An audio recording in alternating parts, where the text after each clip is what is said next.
Suami saya pulang dari perjalanan dinas dan bertanya mengapa saya tidak meneleponnya sekalipun. Dengan tenang saya menjawab, aku sudah menelepon. Anak laki-lakimu yang mengangkatnya. Dia tertegun.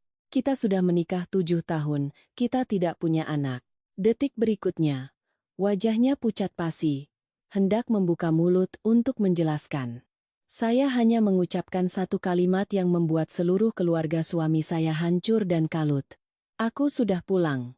Suara roda koper yang bergesekan pelan di lantai ubin terdengar dari luar pintu, kering seolah menyeret sebuah garis panjang melintasi rumah yang telah sunyi selama 8 hari. Bima mendorong kopernya masuk, jasnya tersampir di lengan, dasinya longgar, wajahnya menunjukkan kelelahan seseorang yang baru saja kembali dari perjalanan dinas yang jauh. Jika ini adalah masa lalu, saya pasti akan langsung berdiri, mengambil jasnya, bertanya apakah dia lapar, atau apakah dia ingin mandi air panas terlebih dahulu. Namun hari itu, saya hanya duduk diam di sofa, membolak-balik majalah yang sudah lama terbuka tanpa bisa membaca satu baris pun. Bima berdiri terpaku di ambang pintu, menatap saya selama beberapa detik. Rania, aku pulang. Kok kamu diam saja? Saya mengangkat kepala, suara saya begitu tenang hingga saya sendiri merasa aneh. Ya, aku tahu. Dia menarik kopernya ke dekat dinding, lalu melangkah mendekati saya. Di matanya ada sedikit kejengkelan, juga sedikit kebingungan. Seolah-olah dia tidak terbiasa dengan seorang istri yang tidak lagi berlari menyambutnya. Aku pergi 8 hari, kamu tidak meneleponku sekalipun. Kamu marah soal apa? Saya menutup majalah itu, meletakkannya dengan rapi di atas meja. Aku ada menelepon. Bima mengerutkan kening. Kapan? Tidak ada panggilan tak terjawab darimu di ponselku. Rabu malam, sekitar jam 9. Dia terdiam beberapa detik, lalu berkata cepat, mungkin saat itu aku sedang rapat atau ponselku mati. Saya menatap lurus ke matanya. Bukan. Ada yang mengangkat teleponnya. Raut wajah Bima sedikit berubah, tetapi dia masih berusaha menjaga suaranya tetap wajar. Siapa yang angkat? Saya menjawab perlahan. Anak laki-lakimu. Ruangan itu tiba-tiba menjadi hening. Bima berdiri membeku di depan saya, matanya terbelalak, bibirnya sedikit terbuka tetapi tidak ada suara yang keluar. Selama 7 tahun menjadi suami istri, saya belum pernah melihatnya sepanik ini. Dia adalah orang yang pandai menyembunyikan emosi, menghadapi masalah apapun selalu tahu cara mengucapkan kalimat yang cukup untuk membuat orang lain percaya. Namun pada saat itu, hanya dengan satu kalimat dari saya, topeng yang dia kenakan selama bertahun-tahun retak. Sesaat kemudian, dia tertawa canggung. Rania, kamu bicara apa? Kita sudah menikah 7 tahun, mana mungkin punya anak? Kamu salah dengar, anak itu sekitar 4 atau 5 tahun dia berbicara sangat jelas. Ayah sedang mandi, tante siapa? Wajah Bima menjadi putih pucat, dia mundur setengah langkah. Tenggorokannya bergerak dengan susah payah. Rania, dengarkan penjelasanku, itu mungkin anak salah satu rekan di rombongan. Dia main-main dengan ponsel. Bima. Saya memanggil namanya. Hanya satu kata. Dan dia langsung terdiam. Sejak kita menikah, ibumu selalu menyalahkanku karena tidak bisa punya anak. Setiap kali ada arisan keluarga atau kumpul-kumpul, beliau selalu mengatakan di depan kerabat bahwa aku adalah perempuan mandul. Kamu yang duduk di sebelahku tidak pernah sekalipun membelaku. Bima menundukkan wajahnya. Saya berdiri dan melangkah perlahan mendekatinya. Bulan lalu, ibumu bahkan bilang kalau tahun ini aku tidak hamil juga, sebaiknya kita cepat bercerai, jangan menahan posisi sebagai menantu keluarga Suryo lagi. Malam itu kamu bilang apa padaku? Kamu bilang aku harus maklum. Orang tua hanya ingin menimang cucu. Bima mengulurkan tangan hendak meraih tangan saya. Rania, aku. Saya mundur, jangan sentuh aku. Dia terpaku, tangannya terkulai lemas.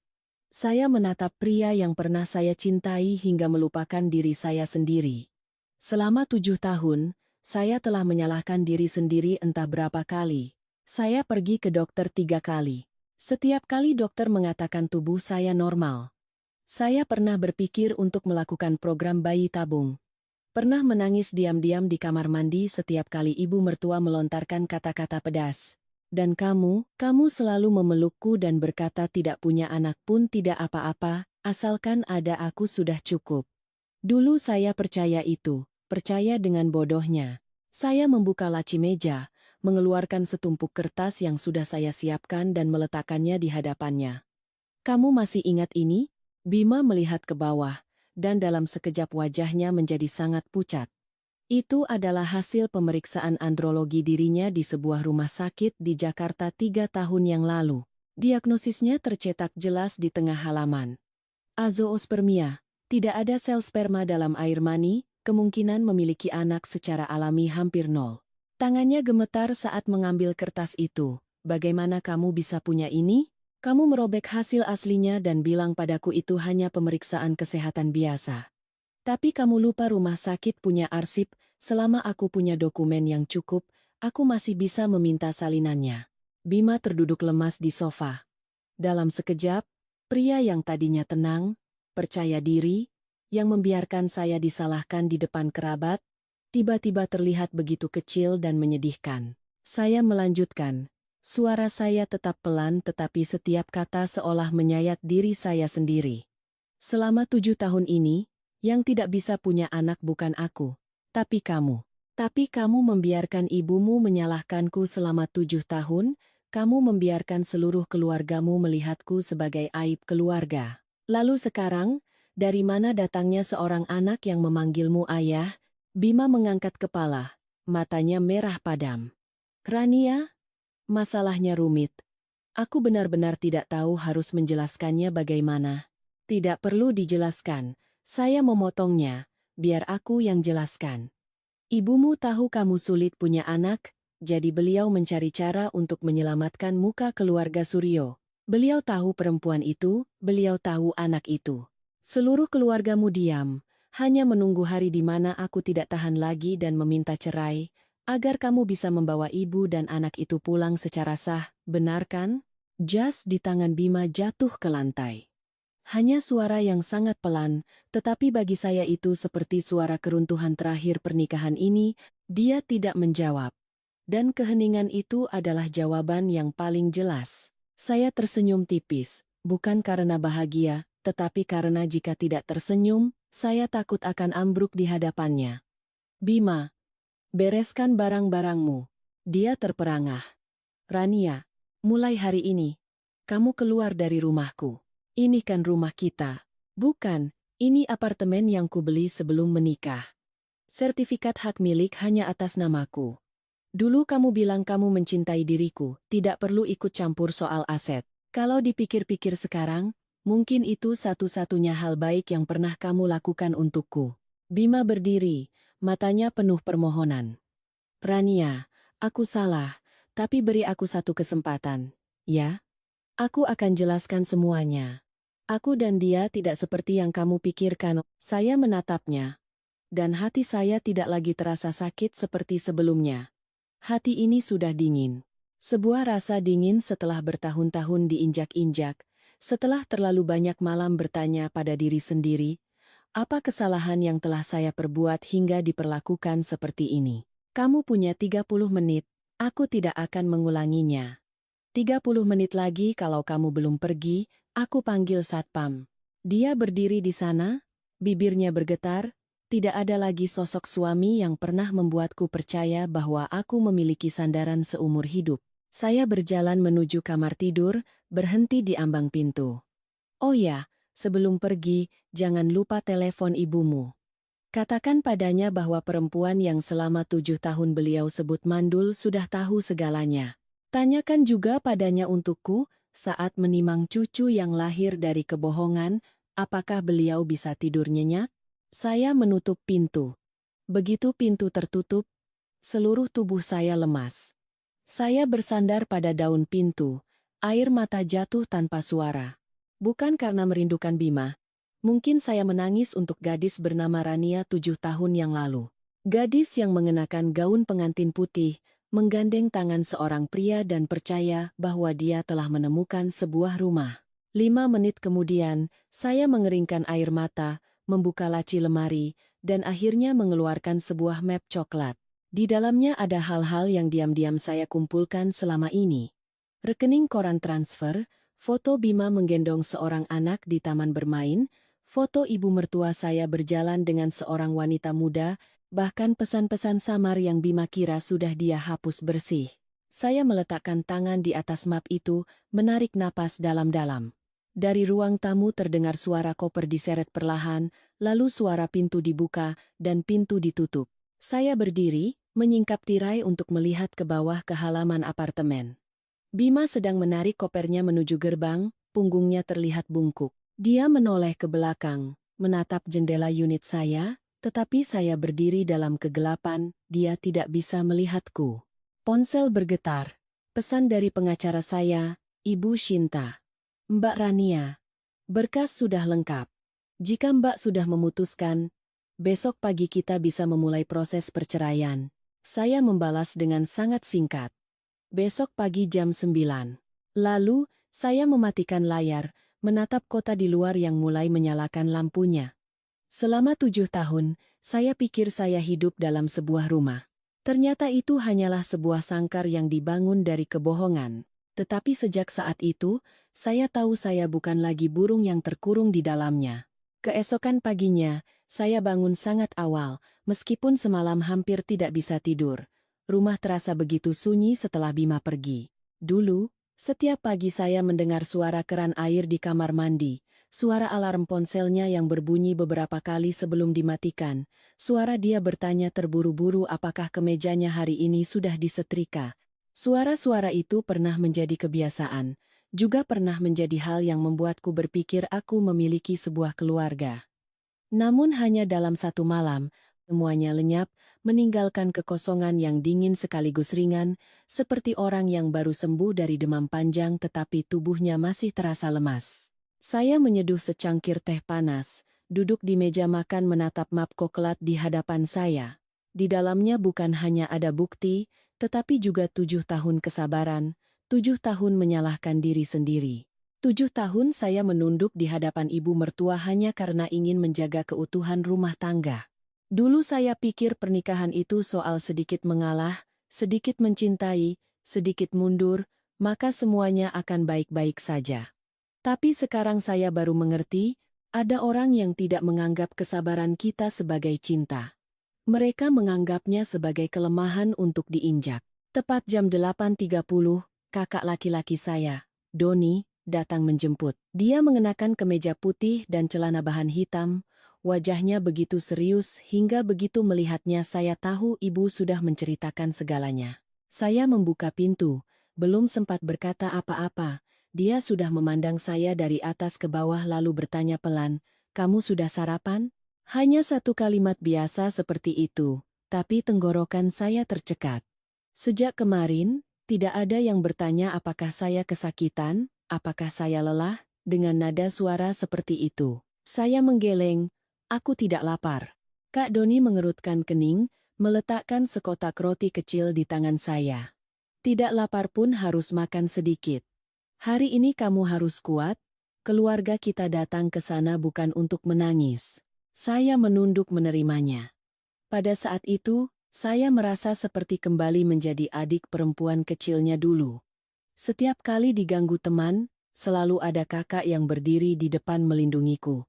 Selama 7 tahun menjadi menantu, saya memaksa diri untuk kuat, harus bisa menjaga martabat suami, tidak boleh merepotkan orang tua kandung. Saya lupa bahwa di belakang saya masih ada keluarga, selama saya menoleh, mereka tetap di sana.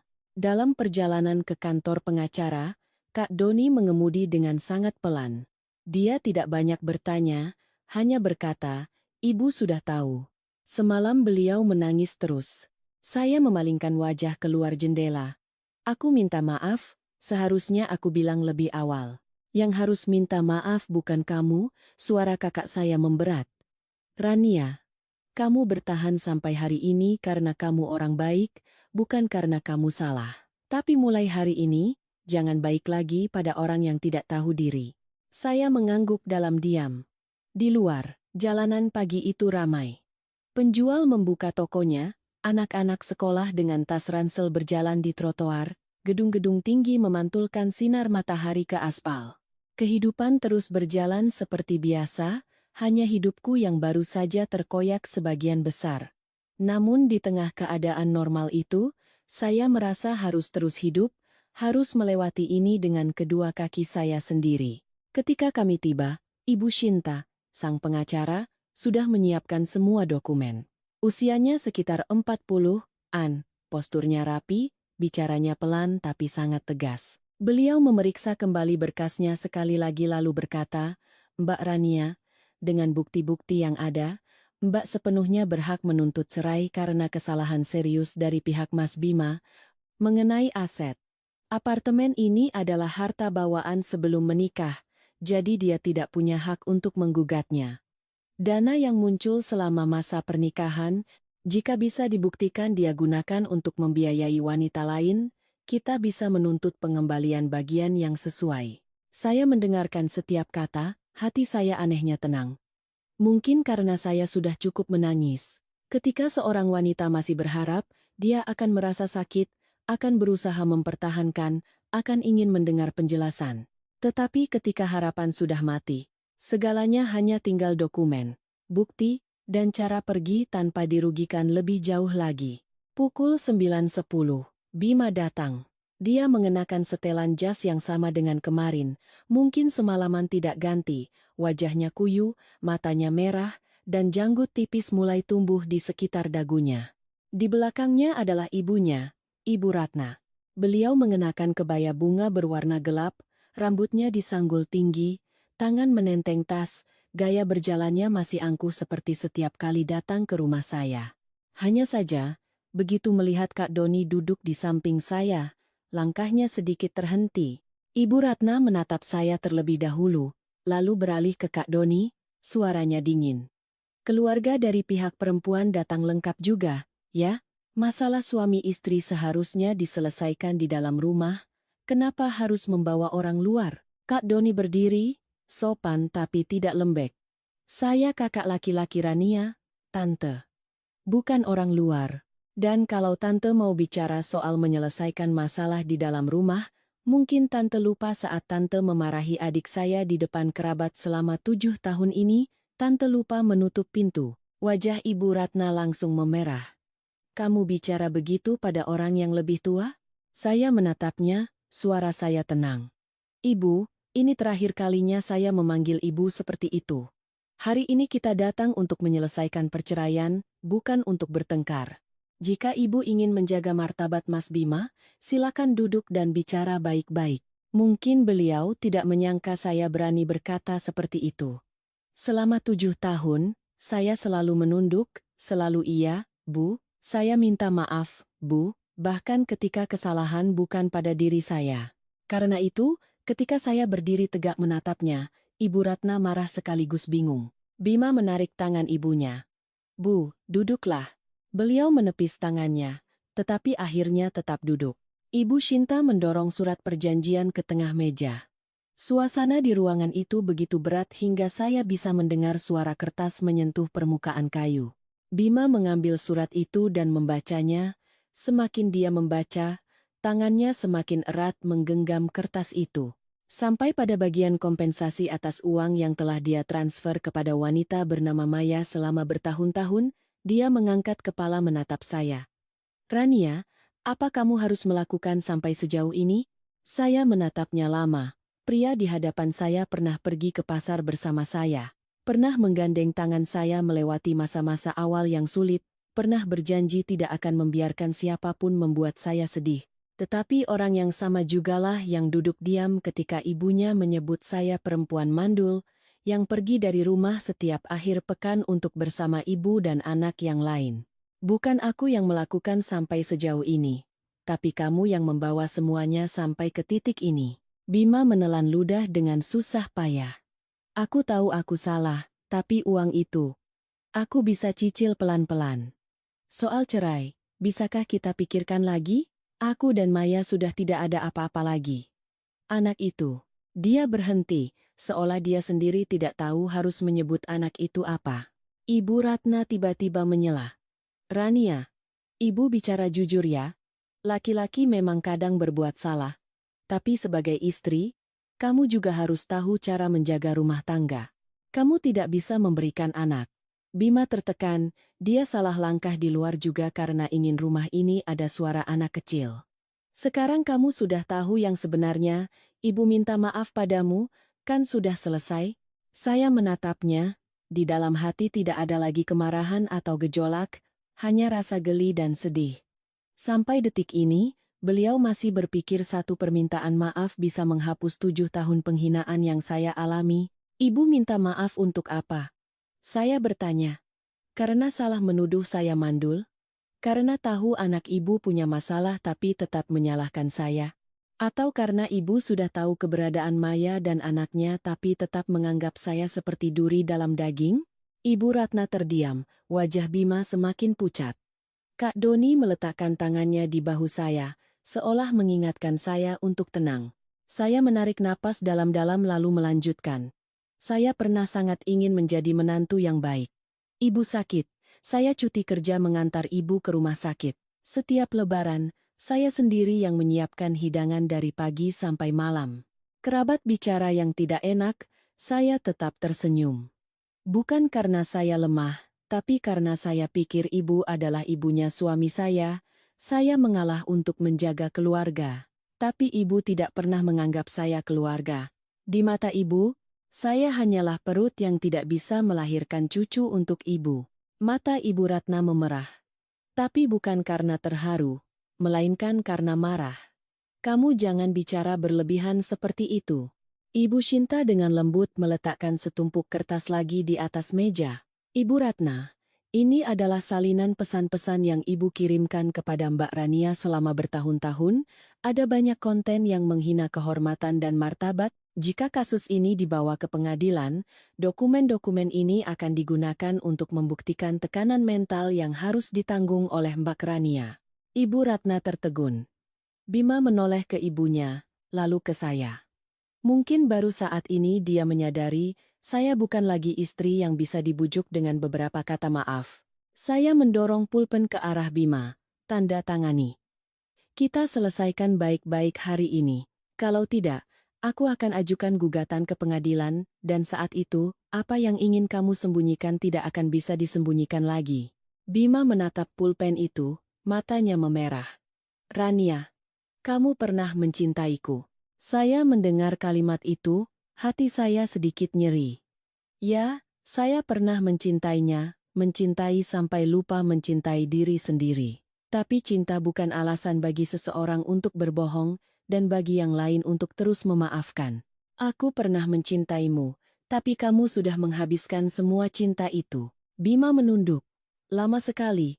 Akhirnya dia mengambil pulpen dan menandatangani. Goresan pulpennya gemetar, terseret di atas kertas seperti sayatan terakhir. Ibu Ratna menangis, mulutnya bergumam menyalahkan saya tidak punya perasaan. Saya tidak membantah lagi. Ada orang yang seumur hidupnya hanya melihat air matanya sendiri, tidak pernah melihat luka orang lain. Ketika melangkah keluar dari kantor pengacara, sinar matahari yang cerah menerangi koridor. Saya berhenti sejenak, merasakan hati saya kosong tetapi lebih ringan dari semalam. Di belakang, Bima memanggil nama saya, Rania. Saya menoleh. Dia menatap saya, bibirnya bergerak-gerak. Aku benar-benar minta maaf. Saya mengangguk. Aku terima permintaan maafmu, tapi aku tidak akan kembali. Setelah berkata begitu, saya berjalan menuju lift. Pintu lift yang mengkilap memantulkan wajah saya yang pucat tetapi tenang. Untuk pertama kalinya dalam 7 tahun, saya tidak lagi berdiri di belakang Bima. Saya berdiri sendiri, dan itu tidak seseram yang pernah saya bayangkan. Meninggalkan kantor pengacara, saya tidak langsung pulang, melainkan meminta Kak Doni berhenti di sebuah kafe kecil di sudut jalan. Kafe itu tidak ramai. Hanya ada beberapa orang yang duduk bekerja, musik lembut mengalun di ruangan. Saya memilih tempat di dekat jendela, memesan secangkir kopi hitam. Sesuatu yang dulu jarang saya minum karena Bima bilang perempuan tidak boleh minum banyak kopi, tidak baik untuk program hamil. Memikirkan itu, Tanpa sadar saya tersenyum kecut. Selama bertahun-tahun, saya hidup mengikuti apa yang orang lain katakan baik untuk saya, dan lupa bertanya pada diri sendiri apakah saya benar-benar menginginkannya. Kak Doni duduk di seberang saya, tidak banyak bicara. Dia hanya menatap saya dalam diam lalu bertanya dengan sangat sederhana. Sudah lega? Saya menunduk menatap meja lalu mengangguk. Sudah. Tapi juga terasa kosong, Kak. Dia menghela napas dan mengangguk seolah sudah menduganya. Itu normal. Memotong sesuatu yang sudah melekat padamu selama 7 tahun tidak bisa langsung terasa ringan. Tapi nanti juga terbiasa. Saya tidak menjawab. Di luar jendela kaca, lalu lalang orang terus berjalan. Hidup tidak berhenti karena sebuah perceraian, juga tidak melambat karena seorang wanita baru saja keluar dari pernikahannya. Semuanya terus berjalan. Hanya saya yang harus belajar melangkah mengikuti ritme baru hidup saya. Kami duduk beberapa saat lagi sebelum Kak Doni berdiri. Kakak harus kembali ke kantor. Kamu pulang istirahat ya. Kalau butuh apa-apa, telepon kakak.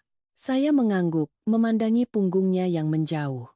Ketika tinggal sendiri, saya baru menyadari keheningan ini berbeda dengan keheningan di rumah semalam. Tidak lagi berat, tidak lagi membuat saya sesak, melainkan seperti jeda untuk saya bernapas, untuk saya menata kembali apa yang baru saja terjadi.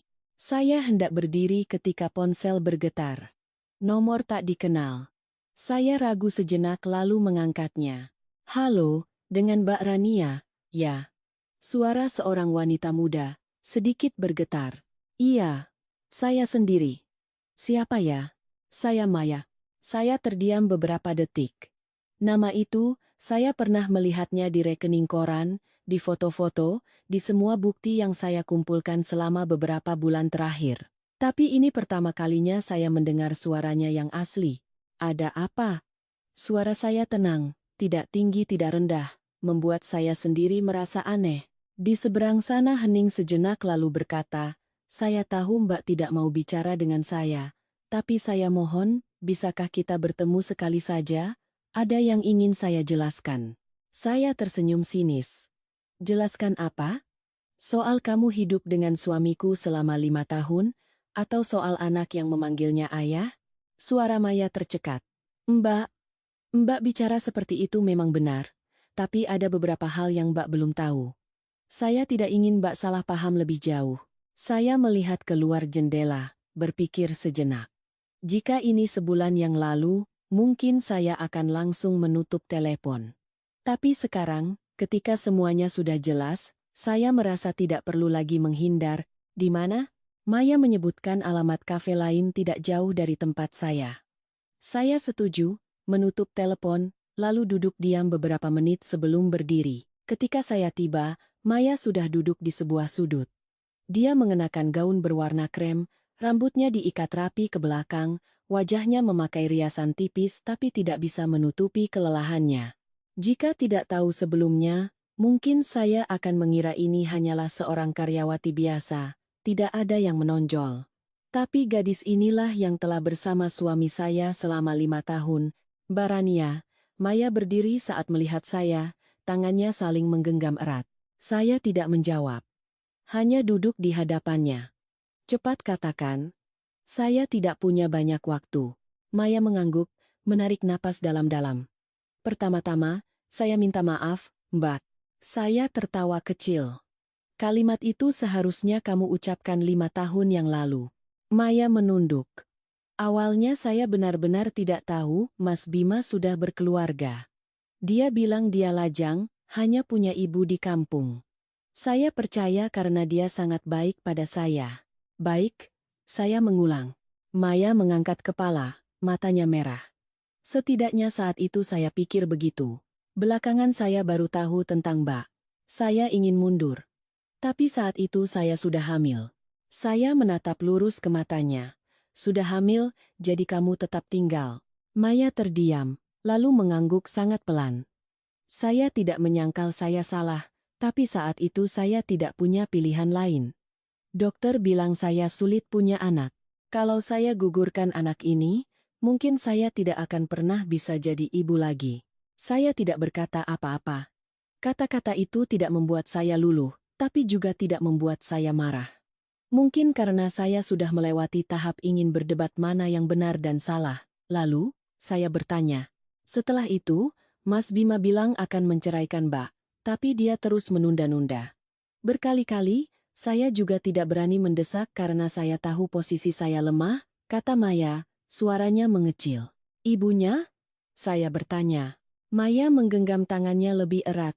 Tante tahu segalanya. Sejak awal sudah tahu. Tante bahkan membantu saya merawat anak. Saya tersenyum kecut. Itu tidak di luar dugaan saya. Jadi hari ini kamu mencariku untuk apa? Maya menatap saya, matanya terlihat putus asa. Saya ingin Mbak jangan memperbesar masalah ini. Saya mengerutkan kening. Maksudmu, Mbak sudah bercerai. Saya tahu Mbak punya bukti yang bisa membuat Mas Bima kehilangan pekerjaan, membuat Tante malu. Tapi saya mohon Mbak jangan lakukan itu. Saya tertawa. Kali ini tidak bisa menyembunyikan rasa pahit. Kamu pikir saya melakukan semua ini untuk balas dendam? Maya terdiam. Saya menatap lurus padanya. Saya melakukan ini karena saya ingin keadilan. Selama 7 tahun saya disalahkan karena tidak bisa punya anak, dianggap sebagai orang yang bersalah. Sementara yang bersalah adalah suami saya. Kamu pikir saya tidak punya hak untuk menuntut kembali apa yang menjadi milik saya? Maya menunduk, air matanya jatuh. Saya tahu Mbak punya hak, tapi kalau Mas Bima kehilangan pekerjaan, anak saya tidak akan punya uang untuk berobat. Saya tertegun. Anakmu kenapa? Suara Maya bergetar. Anak saya sakit leukemia. Dokter bilang harus menjalani pengobatan jangka panjang, biayanya sangat besar. Beberapa bulan ini biaya rumah sakit semua ditanggung Mas Bima. Saya menatapnya, hati saya tiba-tiba terasa berat. Seorang anak berusia 4 atau 5 tahun tidak punya salah apapun dalam semua ini. Mbak, saya tidak berani meminta Mbak memaafkan. Saya hanya mohon, jangan dorong kami ke jalan buntu, suara Maya serak, nyaris memohon. Saya terdiam sangat lama. Di kepala saya ada bayangan anak yang belum pernah saya temui, foto-foto Bima menggendongnya sambil tersenyum, dan tahun-tahun saya hidup dalam kebohongan. Dua perasaan saling tarik-menarik. Sesaat kemudian, saya bertanya, kamu ingin aku melakukan apa? Maya mengangkat kepala, matanya penuh harapan. Mbak silakan bercerai, ambil bagian aset Mbak, tapi jangan bawa masalah ini keluar, jangan diperbesar. Saya akan pergi jika Mbak mau, asalkan Mas Bima tetap punya pekerjaan untuk membiayai anak saya. Saya menatapnya sangat lama. Wanita di hadapan saya tidak lagi terlihat palsu atau percaya diri seperti dalam bayangan saya. Dia hanyalah seorang ibu yang ketakutan untuk anaknya, tapi itu tidak menghapus apa yang telah dia lakukan. Saya tidak janji apa-apa, kata saya perlahan, tapi saya juga bukan orang yang suka membuat keributan. Jika Mas Bima menepati perjanjian, jika ibunya tidak terus menggangguku, maka aku juga tidak perlu membawa masalah ini lebih jauh. Maya mengangguk berkali-kali. Saya mengerti. Saya akan bilang padanya. Saya berdiri, bersiap pergi. Satu hal lagi, panggil Maya. Saya menoleh. Anak itu tidak salah. Jika bisa, Mbak jangan membencinya. Saya menatapnya beberapa detik, lalu berbalik pergi. Saya tidak pernah membenci anak kecil manapun. Keluar dari kafe, sinar matahari sore sudah lebih lembut. Saya menarik napas panjang, merasa hati saya sedikit lebih berat, sekaligus sedikit lebih ringan. Hidup ini memang tidak ada yang sesederhana hitam dan putih. Orang yang bersalah belum tentu sepenuhnya jahat, dan orang yang terluka juga tidak bisa terus hidup dalam kebencian. Tapi ada satu hal yang saya tahu pasti, saya tidak akan kembali. Meninggalkan kafe, saya tidak langsung pulang, melainkan memutar mobil ke jalan di tepi sungai.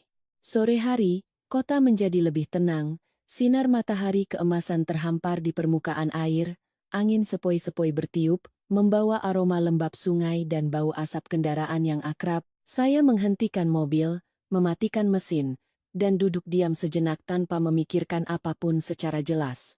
Hanya saja di dalam hati terlalu banyak hal yang menumpuk, butuh jeda untuk menatanya. Pertemuan dengan Maya membuat saya tidak lagi melihat cerita ini hanya dari satu sisi. Saya tetaplah orang yang dikhianati, tetap orang yang terluka. Tetapi di sisi lain, tidak hanya ada seorang suami yang salah dan seorang wanita perebut, ada juga seorang anak, ada pilihan-pilihan salah yang menumpuk, dan ada seorang ibu mertua yang siap memutarbalikkan segalanya demi menjaga martabat keluarganya. Saya tidak luluh pada Maya, tetapi juga tidak bisa menyangkal ketakutan di matanya itu nyata. Seorang ibu saat anaknya sakit bisa menunduk pada siapa saja. Hanya saja, tundukan itu datang terlalu terlambat ketika semua sudah tidak ada jalan kembali. Saya tiba di rumah saat hari sudah mulai gelap. Apartemen masih sama seperti pagi tadi, rapi, sunyi. Bedanya, kali ini saya tidak lagi merasa hampa seperti semalam. Saya membuka pintu, masuk, meletakkan tas, lalu berjalan mengelilingi rumah. Barang-barang Bima masih ada di sana, meskipun sebagian sudah dia bawa kemarin. Kemeja tergantung di lemari, sepasang sepatu diletakkan rapi di sudut, cangkir yang biasa dia pakai masih ada di meja. Saya berdiri memandanginya sejenak, lalu mulai membereskannya. Bukan karena benci, bukan juga karena ingin menghapus semuanya seketika, tetapi karena saya tahu jika terus dibiarkan, setiap kali melihatnya saya akan terseret kembali ke masa lalu. Saya mengumpulkan setiap kemeja, setiap barang, memasukkannya ke dalam kardus. Semakin banyak yang saya bereskan, hati saya semakin ringan. Saat sedang membereskan, telepon kembali berdering. Kali ini dari Bima. Saya menatap layar beberapa detik lalu mengangkatnya. Ada apa lagi? Suara saya tanpa emosi.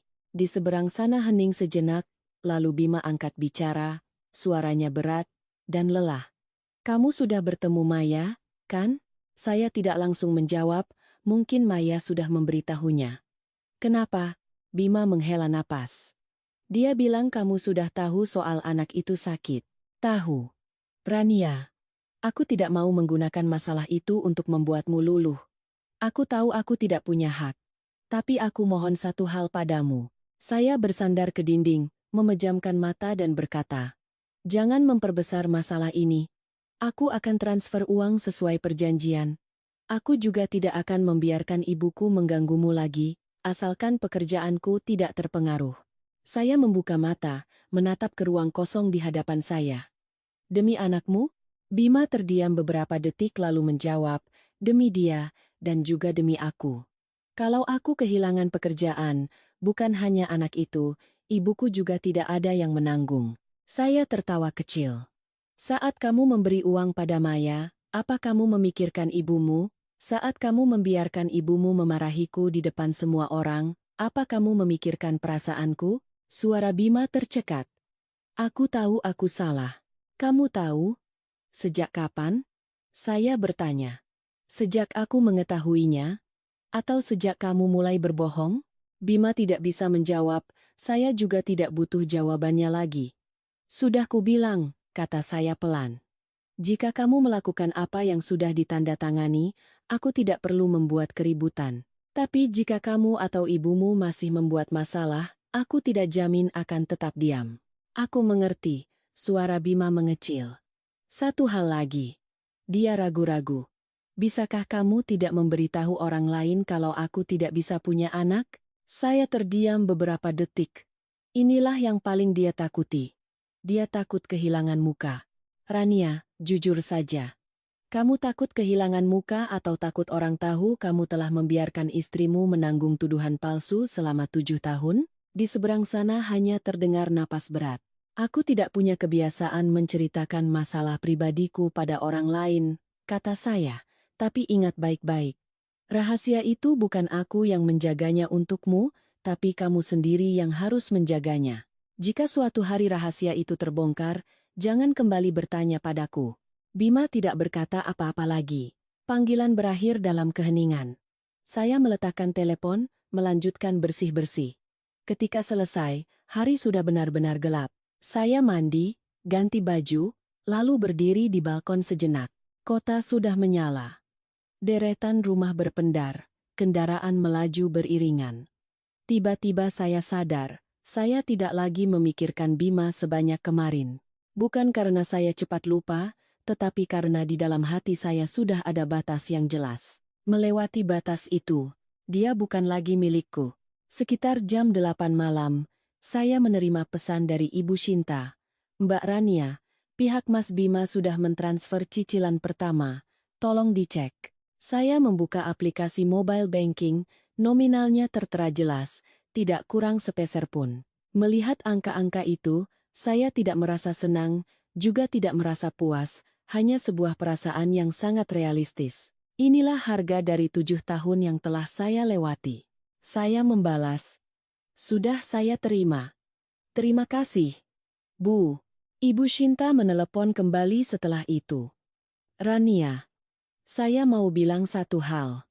Dengan semua bukti yang kamu punya, kalau kamu mau, kita bisa menempuh jalur yang lebih jauh. Bukan hanya cerai, tapi juga bisa menuntut ganti rugi moral. Saya terdiam sejenak. Saya tahu, Bu. Tapi saya memilih berhenti di sini. Saya melihat keluar balkon, angin bertiup lembut menerpa rambut. Saya tidak mau memperpanjangnya. Semakin panjang, saya semakin terikat dalam cerita itu. Saya hanya ingin cepat selesai dan menjalani hidup saya sendiri. Ibu Shinta tertawa kecil. Keputusanmu sangat bijak. Tidak semua orang bisa melakukan itu. Saya menutup telepon, berdiri diam sejenak lagi, lalu masuk ke kamar. Malam itu saya tidur lebih nyenyak dari malam sebelumnya. Tidak ada lagi mimpi-mimpi aneh, tidak ada lagi jantung berdebar karena cemas, hanya tidur biasa seperti orang lain.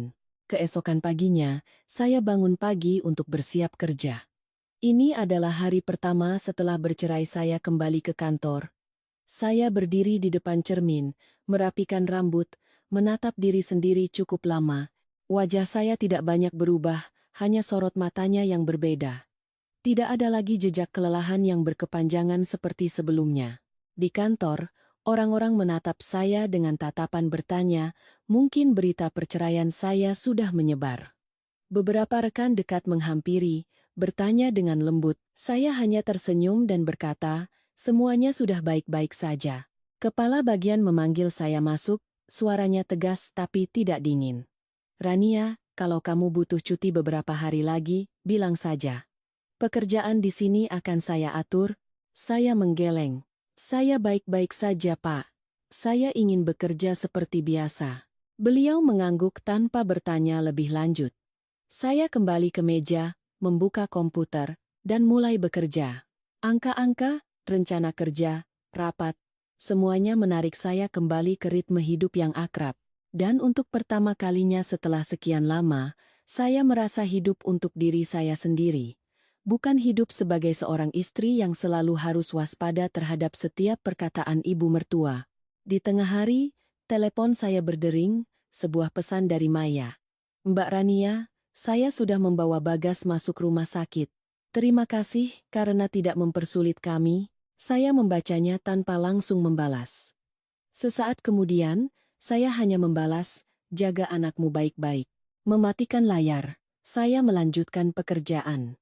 Di dalam hati saya tidak ada lagi gejolak seperti sebelumnya. Cerita ini belum sepenuhnya berakhir, tetapi saya tahu saya sudah melewati bagian tersulitnya. Dan dari sini, apapun yang terjadi selanjutnya bukan lagi urusan seorang istri yang dikhianati, melainkan urusan seorang wanita yang sedang belajar berdiri tegak di atas hidupnya sendiri. Hari-hari berikutnya berlalu dengan begitu tenang hingga saya sendiri terkejut. Saya pikir setelah sebuah pernikahan yang hancur, apalagi pernikahan yang berlangsung selama 7 tahun, orang akan butuh waktu lama untuk terbiasa hidup sendiri. Tapi ternyata, ketika hati sudah benar-benar melepaskan, segalanya menjadi lebih sederhana dari yang dibayangkan. Saya mulai kembali ke kebiasaan lama yang dulu saya tinggalkan. Bangun lebih pagi, menyeduh secangkir kopi, berdiri di balkon menatap jalanan di bawah. Tidak ada lagi yang mendesak, tidak ada lagi telepon dari ibu mertua yang menanyakan hal-hal sepele, juga tidak ada lagi perasaan harus menjelaskan setiap hal yang saya lakukan. Kebebasan itu tidak riuh, tapi sangat nyata. Di kantor, saya bekerja lebih giat. Bukan untuk melupakan masa lalu, tapi karena saya sadar saya telah mendedikasikan terlalu banyak waktu untuk keluarga hingga mengabaikan diri sendiri. Proyek-proyek yang dulu saya tolak karena sibuk urusan rumah, sekarang saya ambil kembali. Rekan-rekan mulai melihat saya dengan tatapan berbeda. Bukan lagi sebagai wanita yang selalu minta pulang cepat untuk memasak, melainkan sebagai seorang profesional yang bertanggung jawab dan tegas. Suatu siang saat saya sedang makan bersama beberapa rekan wanita, Dewi, teman terdekat saya, menopang dagu menatap saya sejenak lalu berkata, "Rania, akhir-akhir ini kamu kelihatannya beda banget." Saya tersenyum, "Beda di mananya?" "Lebih ringan, tapi juga lebih dingin." Saya terdiam sejenak lalu mengangguk. "Mungkin." Dewi menghela napas. "Sebenarnya kami dengar ceritamu juga ikut kesal, tapi melihatmu sekarang, rasanya mungkin begini lebih baik." Saya tidak menyangkal. Memang lebih baik. Sakit, tapi perlu. Sore itu, saat saya bersiap pulang, telepon berdering dari nomor tak dikenal. Saya ragu untuk mengangkat, tapi akhirnya tetap saya angkat. "Halo." Di seberang sana terdengar suara pria parubaya, agak ragu. "Maaf, apa ini dengan Ibu Rania?" "Iya, saya sendiri. Saya dokter yang merawat pasien anak bernama Bagas." Langkah saya terhenti. "Bagas, anak Bima dan Maya." "Iya, Dok. Ada apa ya?" "Sebenarnya saya menelepon Ibu karena pihak keluarga meninggalkan nomor Ibu, katanya jika perlu bisa dihubungi. Kondisi anak ini tidak sesederhana yang Ibu kira." Tangan saya sedikit menegang. "Maksud dokter?" "Dia butuh transplantasi sumsum tulang. Dan saat ini kami sedang mencari donor yang cocok dari pihak keluarga." Saya terdiam beberapa detik. Apa yang Maya katakan tempo hari hanyalah permukaannya. Keluarga dari pihak ayahnya tidak ada yang cocok? Dokter itu ragu-ragu. "Kami sudah melakukan tes awal, hasilnya kurang memuaskan." Sebuah pikiran melintas di kepala saya, tapi segera saya tepis. Jadi dokter menelepon saya karena kami belum sampai pada kesimpulan akhir. Tapi menurut informasi, dulu Ibu dan Pak Bima pernah melakukan tes terkait kesuburan. Mungkin rekam medis itu bisa membantu untuk evaluasi. Jika Ibu bersedia, kami berharap Ibu bisa membantu memberikannya. Saya mengerti. Mereka tidak meminta sesuatu yang berlebihan, hanya sebuah langkah persiapan. "Baik, Dok. Akan saya cari. Jika ada akan saya hubungi kembali." "Terima kasih, Bu." Saya menutup telepon, berdiri diam sejenak di ruang kerja. Semua yang saya kira sudah berakhir, ternyata masih ada lapisan lain yang terbuka. Malamnya, saya pulang dan membongkar dokumen-dokumen lama. Map rekam medis yang masih saya simpan di laci dari zaman pemeriksaan dulu. Saya membukanya, setiap lembar kertas terlihat jelas, dingin. Kesimpulan dokter tahun itu masih di sana. Bima tidak memiliki kemampuan untuk punya anak. Saya duduk di tempat tidur, memegang map itu, hati saya tiba-tiba dipenuhi perasaan yang sulit diungkapkan. Jika kesimpulan itu benar, lalu anak itu. Anak siapa? Saya tidak mau berspekulasi. Tapi logikanya terlalu jelas. Dan jika itu benar, maka cerita ini bukan lagi sekadar perselingkuhan. Telepon saya kembali berdering, kali ini dari mantan ibu mertua. Saya menatap layar, ragu sejenak, lalu tetap mengangkatnya. "Rania."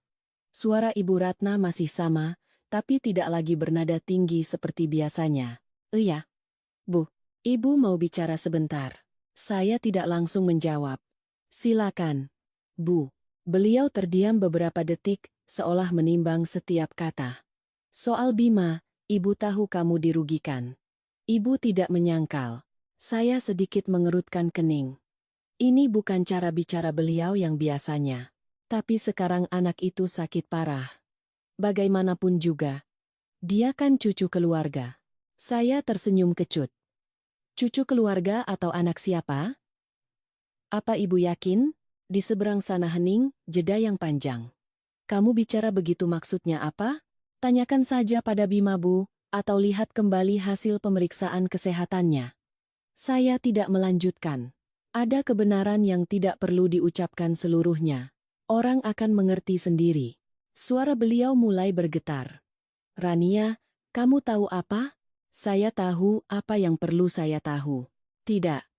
Itu tidak mungkin. Saya memotongnya. Ibu menelepon saya untuk apa? Kalau untuk meminta bantuan, maaf, saya tidak punya kewajiban. Kalau untuk menyalahkan, lebih tidak perlu lagi. Napasnya terdengar terengah-engah, lalu dia berkata cepat, Ibu tidak menyalahkanmu. Ibu hanya ingin kamu berpikir lagi. Bagaimanapun dulu kamu pernah jadi menantu ibu. Saya memejamkan mata sejenak lalu membukanya. Justru karena pernah jadi menantu, makanya saya masih diam sampai sekarang. Saya menutup telepon. Malam itu saya tidak langsung tidur. Saya duduk di meja menatap map di hadapan saya. Huruf-huruf dingin itu tiba-tiba Cirabe menjadi kunci dari banyak hal. Jika anak itu bukan anak Bima, lalu apa yang disembunyikan Maya? Dan Bima? Apa dia benar-benar tidak tahu? Atau hanya menipu dirinya sendiri? Saya tidak ingin terlibat lebih jauh, tapi ada hal-hal yang meskipun kita hindari, ia akan tetap datang. Keesokan paginya, saya berinisiatif menelepon dokter. Dok, saya Rania. Kemarin dokter menelepon. Ah, iya, Bu. Saya ingat, saya punya rekam medis yang lama, saya akan antarkan ke rumah sakit. Terima kasih banyak, Bu. Saya menutup telepon, bersiap berangkat kerja lebih pagi. Dalam perjalanan, hati saya tidak lagi sekacau kemarin. Saya membantu bukan karena rasa kasihan atau sisa perasaan. Saya hanya ingin semuanya menjadi jelas. Tiba di rumah sakit, saya bertemu dokter dan menyerahkan berkasnya. Beliau memeriksanya dengan sangat teliti, lalu menatap saya dengan tatapan yang lebih serius. Dokumen ini sangat penting. Bisa jadi akan membawa pada kesimpulan yang tidak mudah diterima. Saya mengangguk. Tidak apa-apa, Dok. Saya meninggalkan rumah sakit, melangkah keluar, menarik napas dalam-dalam. Langit masih cerah, matahari masih bersinar, tetapi saya tahu dari sini, cerita ini akan berbelok ke arah yang lain, dan kali ini, bukan hanya soal pengkhianatan, tetapi juga tentang kebenaran yang telah disembunyikan terlalu lama, yang sudah saatnya terungkap.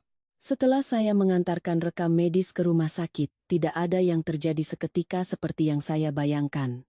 Tidak ada telepon tergesa-gesa, juga tidak ada pemberitahuan apapun di hari yang sama. Kehidupan saya terus berjalan dengan tenang, sampai terkadang saya bertanya pada diri sendiri apakah saya sudah benar-benar keluar dari semua ini. Namun, pada sore hari ketiga, saat saya baru saja selesai rapat, telepon kembali berdering. Masih nomor dari rumah sakit. Saya mengangkatnya dengan suara yang saya usahakan tetap tenang. Halo, saya Rania. Dokter di seberang sana berbicara perlahan, seolah menimbang setiap kata. Ibu Rania, saya perlu mendiskusikan beberapa hal. Bisakah ibu datang ke rumah sakit? Saya melirik jam, sudah hampir waktu pulang. Apa ada sesuatu yang serius, Dok? Beliau tidak menjawab langsung. Sebaiknya ibu datang. Kita perlu bicara langsung. Saya tidak bertanya lebih lanjut, hanya menjawab singkat. Baik, saya akan segera ke sana. Dalam perjalanan ke rumah sakit, saya tidak menyalakan musik, juga tidak menelepon siapapun, pikiran saya anehnya kosong. Ada firasat yang meskipun belum terkonfirmasi, terasa begitu jelas hingga tak perlu diucapkan. Ketika saya tiba, dokter sudah menunggu. Beliau mempersilakan saya masuk ke ruangannya, menutup pintu, lalu meletakkan setumpuk kertas baru di hadapan saya. Kami sudah membandingkan rekam medis dari ibu dengan hasil tes terbaru Bagas. Saya duduk tegak tanpa menyentuh kertas itu.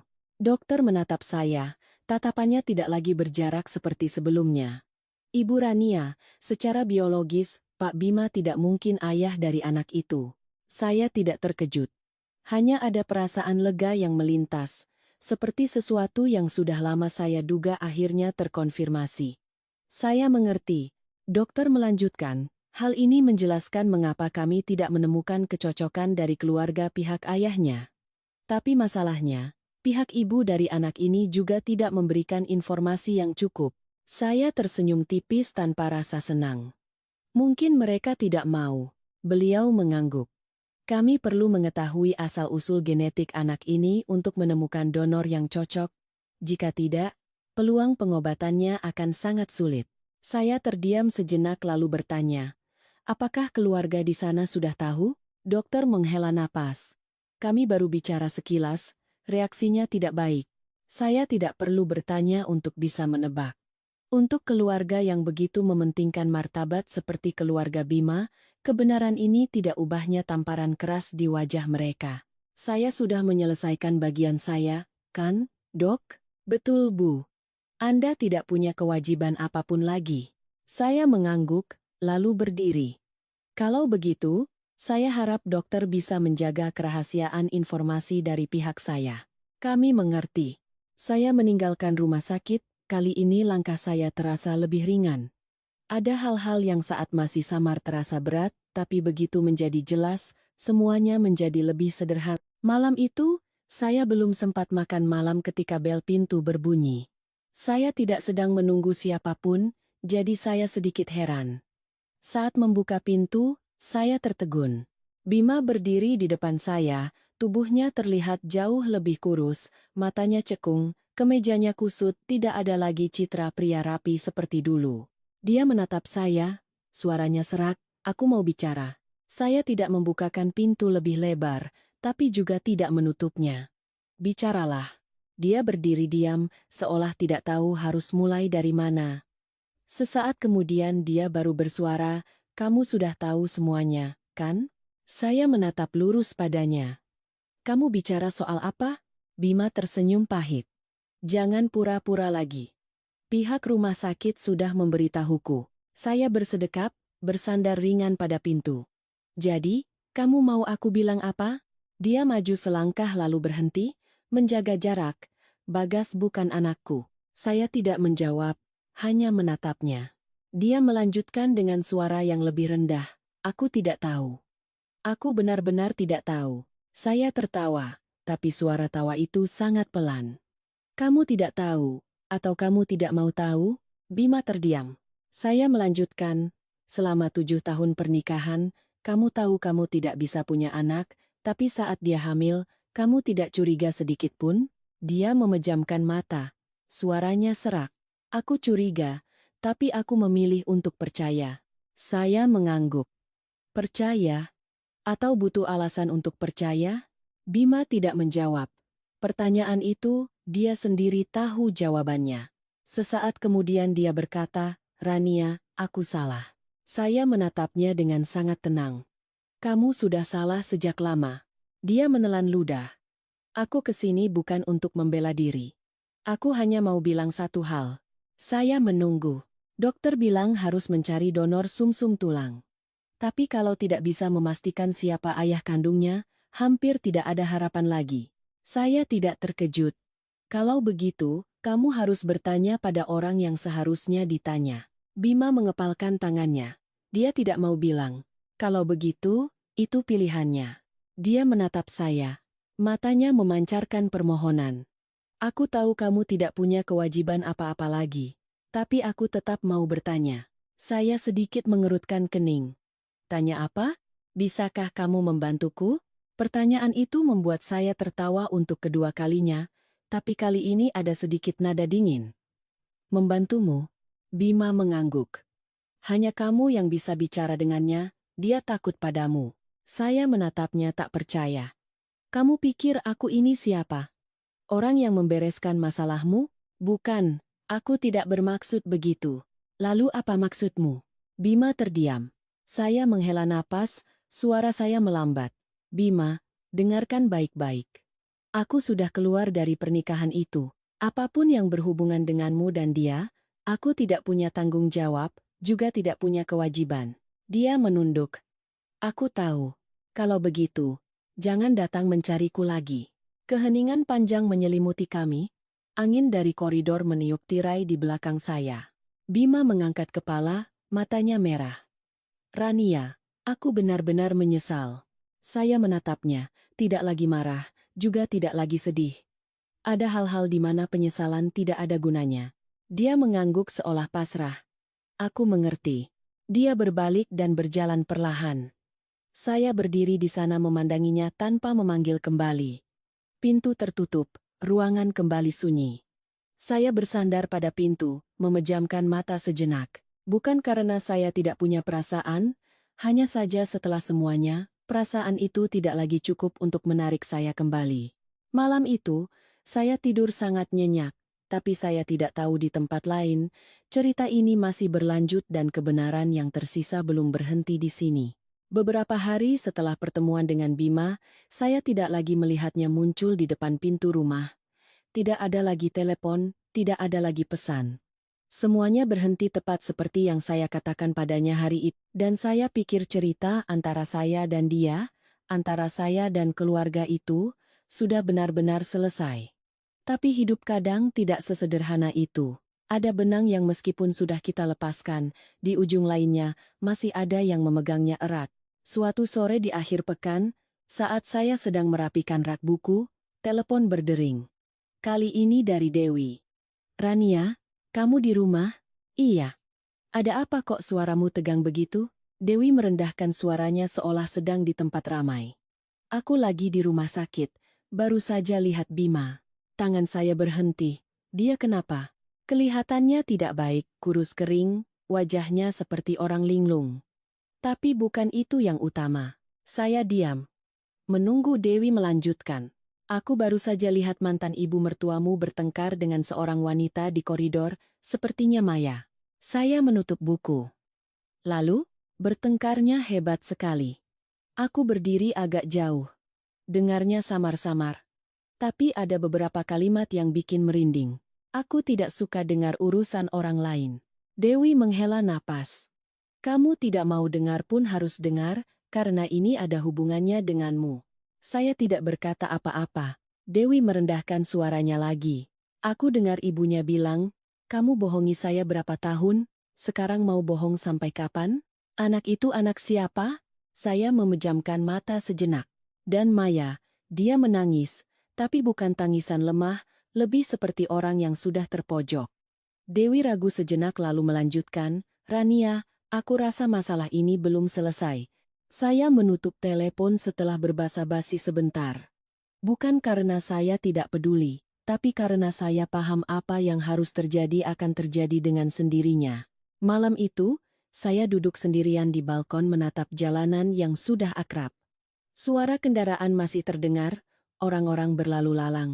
Kehidupan semua orang terus berjalan, hanya cerita-cerita pribadi yang diam-diam berputar. Sekitar pukul 9 lebih. Telepon saya kembali berdering, kali ini nomor yang sama sekali asing. Saya ragu untuk mengangkat, tapi akhirnya tetap saya angkat. "Halo." Di seberang sana terdengar suara wanita bergetar. "Mbak, Mbak Rania, kan?" Saya langsung mengenalinya. "Maya." Hening sejenak. "Bisakah kita bertemu sebentar?" Saya tidak langsung menjawab. "Kita tidak punya apa-apa lagi untuk dibicarakan." Suara Maya terdengar tergesa-gesa. "Saya tahu Mbak tidak mau bertemu saya, tapi saya sudah tidak punya siapa-siapa lagi untuk diajak bicara." Saya tersenyum kecut. "Itu bukan masalahku. Sekali ini saja. Saya mohon Mbak." Saya terdiam beberapa detik. Bukan karena luluh, tapi karena saya ingin tahu apa yang akan dia katakan. "Di mana?" Suara Maya terdengar lega. "Kafe di seberang rumah sakit." "Saya di sini sekarang." Saya melirik jam lalu berdiri. "Tunggu." Ketika saya tiba, Maya sudah duduk di sebuah sudut. Melihat saya, dia berdiri, matanya terlihat lelah dan tegang. Dibandingkan saat terakhir bertemu, dia jauh lebih kurus, wajahnya tidak lagi memakai riasan tebal, hanya tersisa pucat pasi. Saya menarik kursi dan duduk, tanpa basa-basi. "Kamu mau bicara apa?" Maya menggenggam tangannya erat, beberapa saat kemudian baru membuka suara. "Mbak, Mbak sudah tahu semuanya, kan?"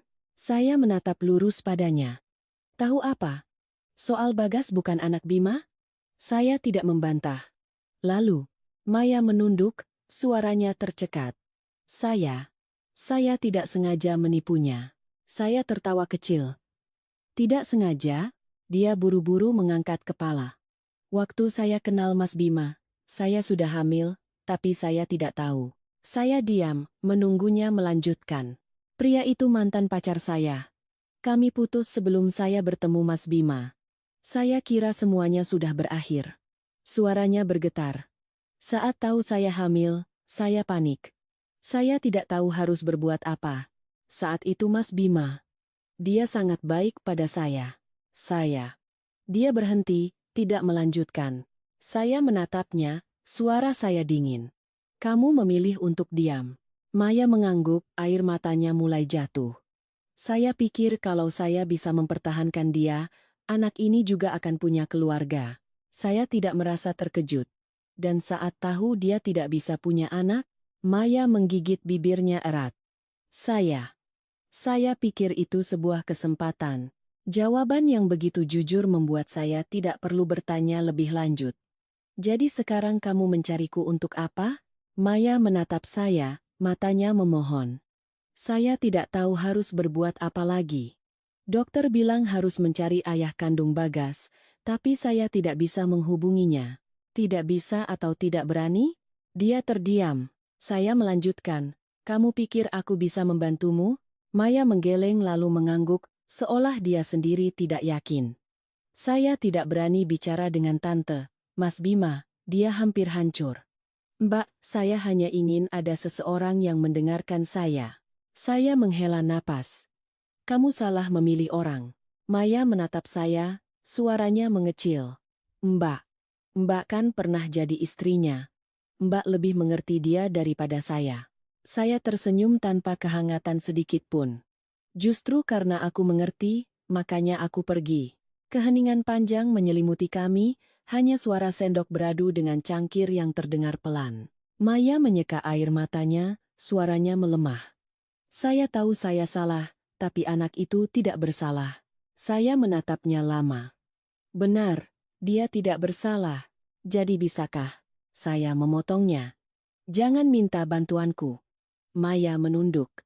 Aku tidak punya kewajiban untuk menyelamatkan apa yang telah kamu sebabkan. Dia tidak berkata apa-apa lagi, hanya duduk di sana. Air matanya jatuh dalam diam. Saya berdiri. Yang perlu kamu lakukan bukan mencariku, tapi menghadapi kebenaran dan mencari orang yang tepat. Maya tidak mengangkat kepala. Aku takut.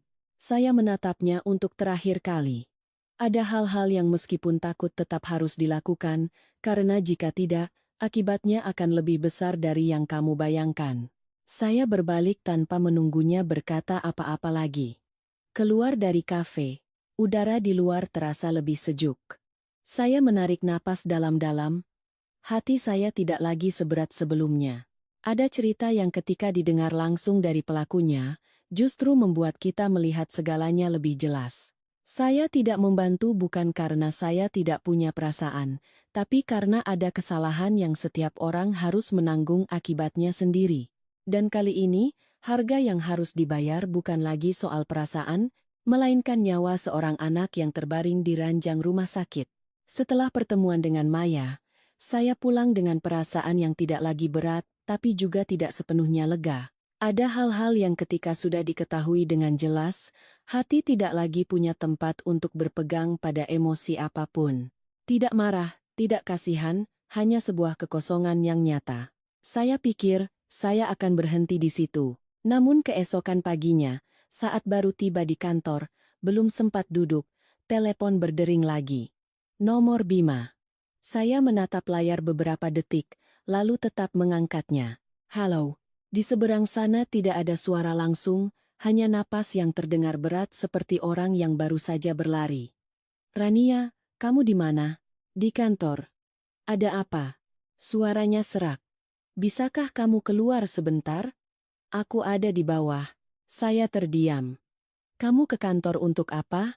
Aku perlu bertemu denganmu. Penting. Saya melirik keluar jendela, ke arah gerbang.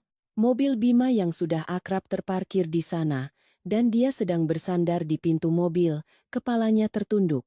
Saya tidak ingin turun, tapi saya tahu jika tidak diselesaikan, dia akan terus kembali. Aku turun. Ketika saya melangkah keluar, Bima mengangkat kepala. Matanya terlihat begitu lelah, tak perlu berkata pun saya tahu dia melewati malam tanpa tidur. Bisakah kamu ikut denganku sebentar? Aku tidak punya banyak waktu. Sebentar saja. Saya tidak bertanya lebih lanjut, hanya masuk ke mobil. Dia mengemudi tanpa berkata apa-apa. Suasana di dalam mobil terasa berat, tapi bukan lagi ketegangan seperti dulu, melainkan kelelahan yang sudah mencapai puncaknya. Mobil berhenti di depan rumah sakit. Saya menoleh padanya. "Kamu membawaku ke sini untuk apa?" Bima meremas setir.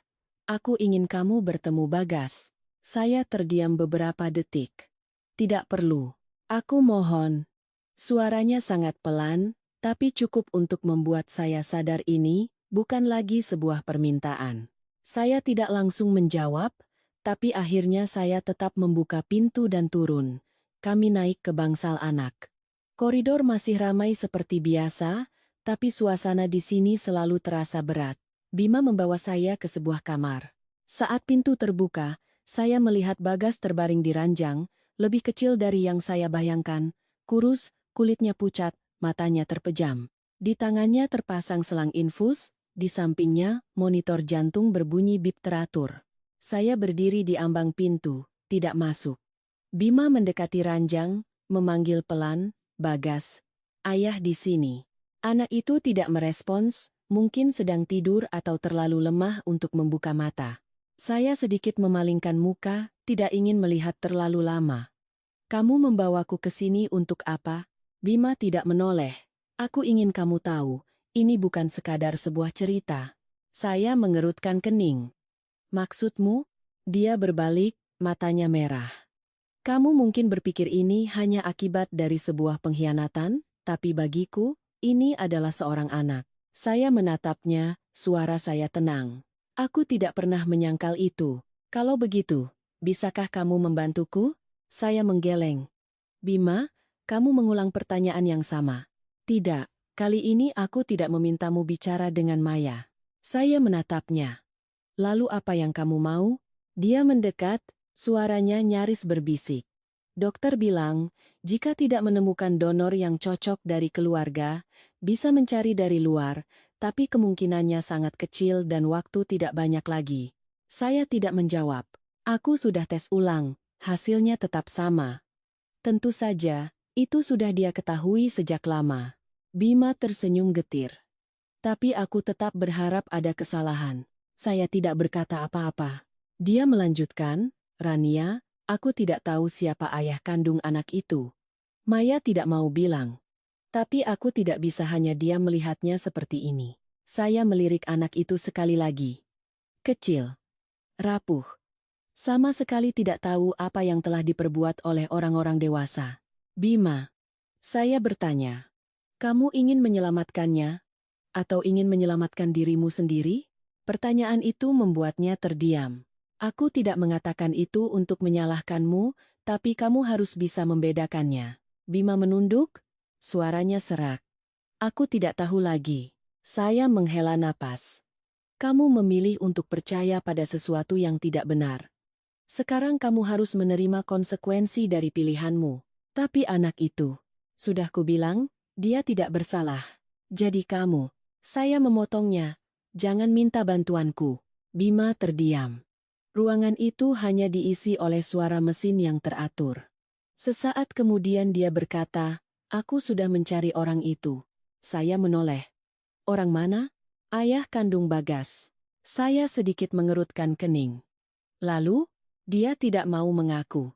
Saya tidak terkejut. Dia bilang itu bukan anaknya dan tidak mau melakukan tes. Saya menatap Bima. Suara saya melambat. "Lalu apa rencanamu?" Bima mengepalkan tangannya. "Aku tidak tahu, tapi aku tidak akan menyerah." Saya tidak berkata apa-apa lagi. Ada hal-hal yang harus diselesaikan sendiri oleh pelakunya, apapun hasilnya. Saya berbalik, melangkah ke pintu. "Rania." Saya berhenti tanpa menoleh. "Terima kasih sudah datang." Saya tidak menjawab, hanya terus berjalan.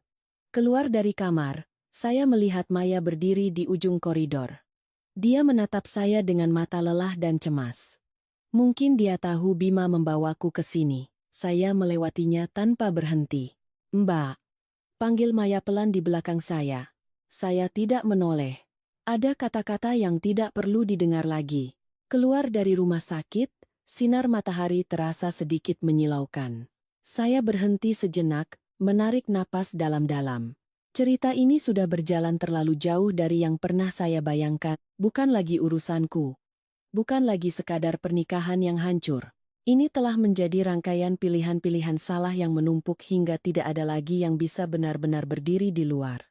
Tapi meskipun begitu, saya tahu satu hal. Saya sudah melangkah keluar, dan saya tidak akan kembali. Setelah kunjungan saya ke rumah sakit, semuanya kembali sunyi seperti sedia kala. Bima tidak mencari saya lagi, Maya juga tidak menelepon. Seolah setelah semua yang perlu dikatakan telah terucap, semua orang mengerti bahwa dari sini, setiap orang harus berjalan sendiri-sendiri. Saya kembali ke rutinitas harian. Bekerja, pulang, dan sesekali bertemu Dewi di akhir pekan. Di malam-malam yang tenang, saya tidak lagi membuka kenangan lama.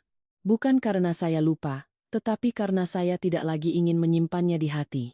Namun, sekitar seminggu kemudian, saat saya sedang di kantor, saya menerima pesan dari nomor tak dikenal. Dengan Mbak Rania, ya? Saya Gilang. Saya membaca namanya sekali lagi, tidak ada kesan apapun. Gilang siapa? Balasan datang dengan cepat. Mantan pacar Maya. Saya terdiam beberapa detik, tidak langsung membalas. Pesan berikutnya muncul. Saya perlu bertemu Mbak. Ada urusan menyangkut anak itu. Saya meletakkan ponsel di meja, menatap keluar jendela.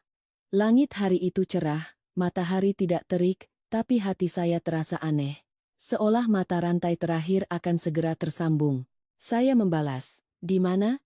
Dia mengirimkan alamat sebuah kafe kecil tak jauh dari kantor saya. Sore itu saya datang tepat waktu. Seorang pria yang duduk di sudut berdiri saat melihat saya. Usianya sekitar 30-an, posturnya tinggi tapi kurus, wajahnya terlihat lelah.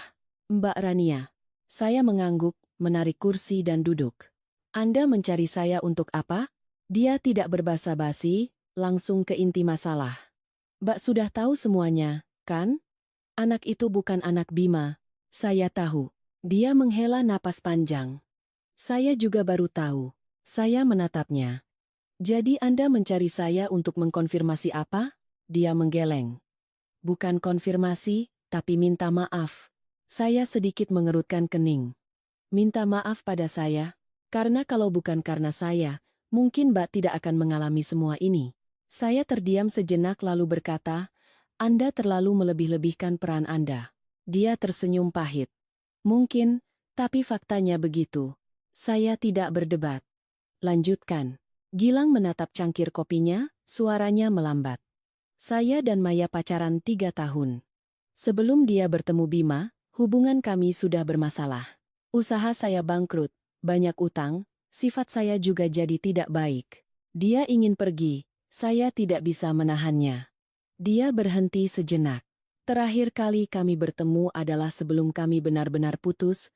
Setelah itu, dia memutuskan semua kontak. Saya tidak menyela, hanya mendengarkan.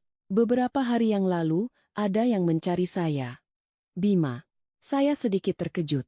"Dia bisa menemukan Anda?" "Tidak sulit. Maya pernah mengajak saya ke rumahnya beberapa kali." Dia tersenyum kecut. Dia menunjukkan hasil tes, dan meminta saya melakukan tes sekali lagi. "Anda sudah melakukannya?" Gilang mengangguk. "Hasilnya cocok." Saya tidak terkejut, hanya saja mendengarnya langsung dari orangnya terasa berbeda.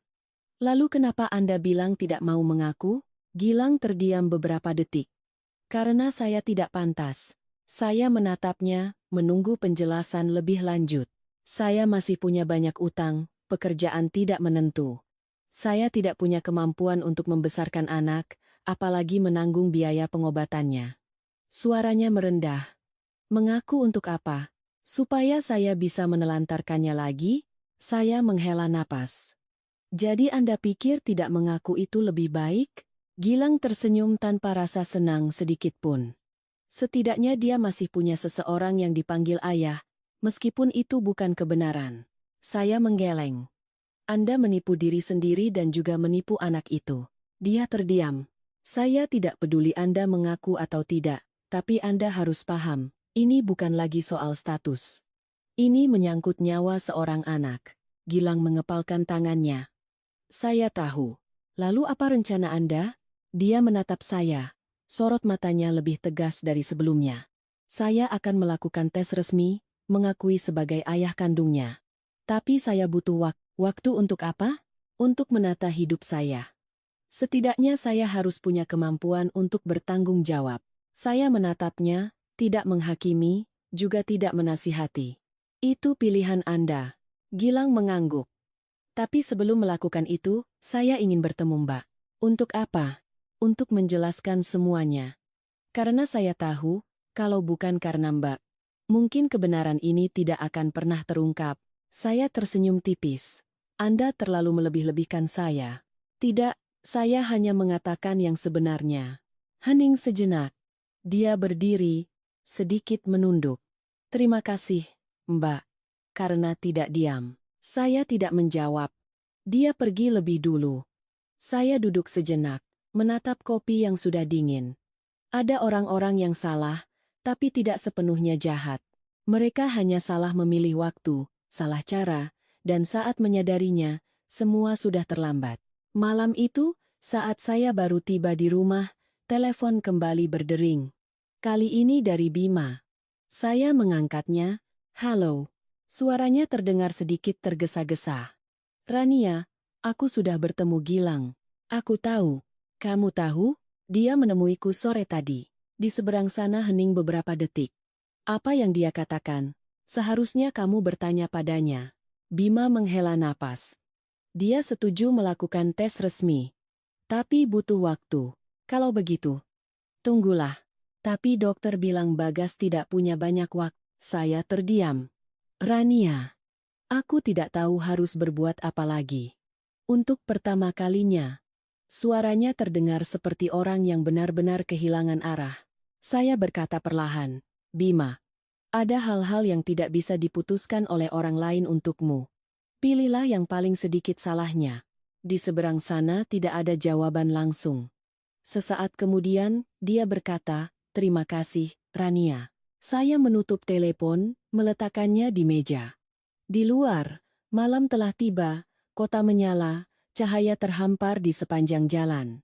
Kehidupan terus berjalan, tidak berhenti untuk siapapun, dan cerita ini mungkin juga sedang menuju babak yang paling menentukan, sebuah keputusan yang bisa mengubah segalanya.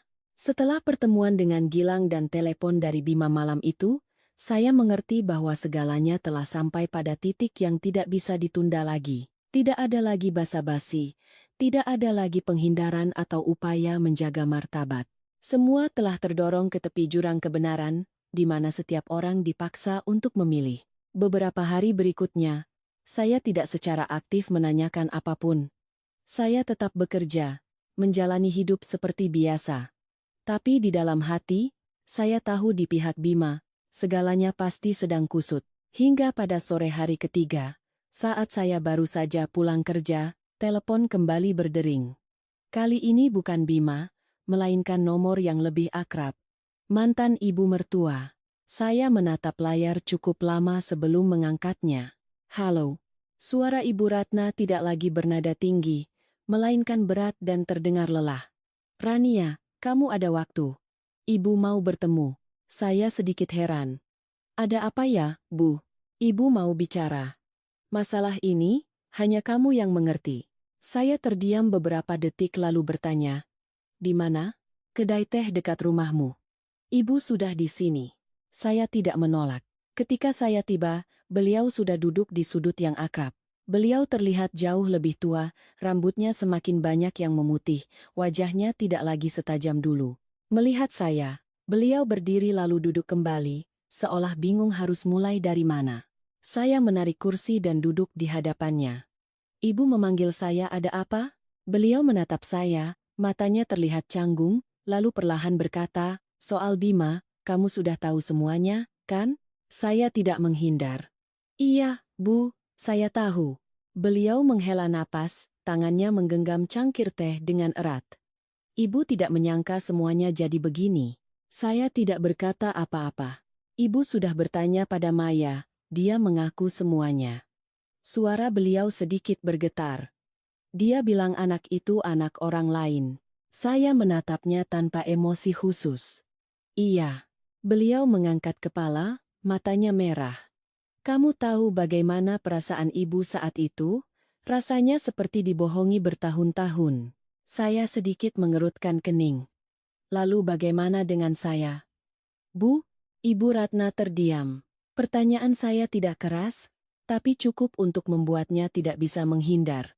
Sesaat kemudian, beliau berkata pelan, Ibu tahu kamu juga bukan dirugikan, Bu. Tapi diperlakukan tidak adil. Beliau mengangguk, suaranya tercekat. Ibu minta maaf. Saya menatapnya. Untuk pertama kalinya setelah bertahun-tahun, saya merasa beliau mengucapkan kalimat itu dengan tulus. Tapi saya tidak langsung menjawab. Ibu memanggil saya bukan hanya untuk minta maaf. Beliau menyeka sudut matanya. Ibu mau minta tolong satu hal. Saya sudah bisa menebak. Soal anak itu. Beliau mengangguk. Ibu tahu kamu tidak punya kewajiban apa-apa lagi, tapi ibu tidak bisa melihatnya begitu saja. Saya menatap lurus padanya. Ibu mau saya melakukan apa? Beliau ragu-ragu. Ibu dengar dari Bima. Kamu punya banyak kenalan. Mungkin bisa membantu mencari donor sumsum tulang. Saya menggeleng. Ibu salah paham. Saya tidak punya kemampuan seperti itu. Semuanya harus mengikuti prosedur medis. Tidak ada yang bisa membantu lewat koneksi. Beliau terdiam. Saya melanjutkan. Yang perlu dicari bukan orang luar, tapi ayah kandung anak itu. Beliau meremas tangannya. Ibu tahu, tapi orang itu tidak mau mengaku. Lalu apa rencana ibu? Beliau mengangkat kepala. Suaranya sedikit mengeras. Kalau dia tidak mau mengaku, ibu akan menuntutnya. Saya sedikit terkejut. Ibu pikir masalah ini sesederhana itu? Tidak sederhana, tapi dia tidak bisa lari dari tanggung jawab. Saya menghela napas. Apa ibu memikirkan anak itu? Saat semua ini dibawa ke ranah hukum, bagaimana dengan identitasnya nanti? Beliau terdiam. Tapi kalau tidak begitu, dia tidak akan bisa diselamatkan. Saya terdiam. Ada pertanyaan yang tidak memiliki jawaban yang sepenuhnya benar. Beliau menatap saya. Suaranya melemah. Rania, kamu dulu orang yang paling pengertian di keluarga ini. Ibu benar-benar tidak tahu harus berbuat apa lagi. Saya menatapnya. Hati saya tidak lagi dipenuhi dendam, tapi juga tidak bisa kembali seperti dulu. Ibu pernah punya banyak pilihan, tapi ibu memilih untuk percaya pada orang yang tidak bisa dipercaya dan mengabaikan orang yang paling bisa dipercaya. Beliau menunduk. Ibu tahu. Sekarang akibatnya sudah terjadi. Tidak ada yang bisa memperbaikinya untuk ibu. Beliau tidak berkata apa-apa lagi, hanya duduk di sana, tangannya sedikit bergetar. Sesaat kemudian, beliau berkata pelan, Ibu tidak berharap kamu membantu, ibu hanya ingin kamu tidak membenci ibu lagi. Saya menatapnya lama. Saya tidak membenci ibu. Beliau mengangkat kepala. Benarkah? Saya hanya tidak punya hubungan apa-apa lagi. Kalimat itu ringan, tapi cukup untuk menutup segalanya. Beliau mengangguk, air matanya jatuh. Itu pun sudah cukup. Saya berdiri. Saya harus pulang. Beliau tidak menahan saya, hanya berkata satu kalimat, Rania, terima kasih. Saya tidak menoleh. Keluar dari kedai. Hari sudah gelap. Lampu jalan menyala. Lalu lintas masih padat. Saya berjalan perlahan. Hati saya tidak lagi berat. Ada hubungan yang saat berakhir tidak perlu ribut, cukup dengan satu kalimat tidak ada hubungan lagi. Tapi saya tahu, di belakang saya, cerita itu belum berhenti, karena masih ada seorang anak yang menunggu kesempatan untuk hidup, dan masih ada orang-orang yang belum benar-benar menghadapi pilihan terakhir mereka. Setelah pertemuan dengan mantan ibu mertua, saya pulang dengan perasaan aneh. Tidak lagi berat, tapi juga tidak sepenuhnya lega. Seperti sebuah buku yang sudah sampai di halaman-halaman terakhir.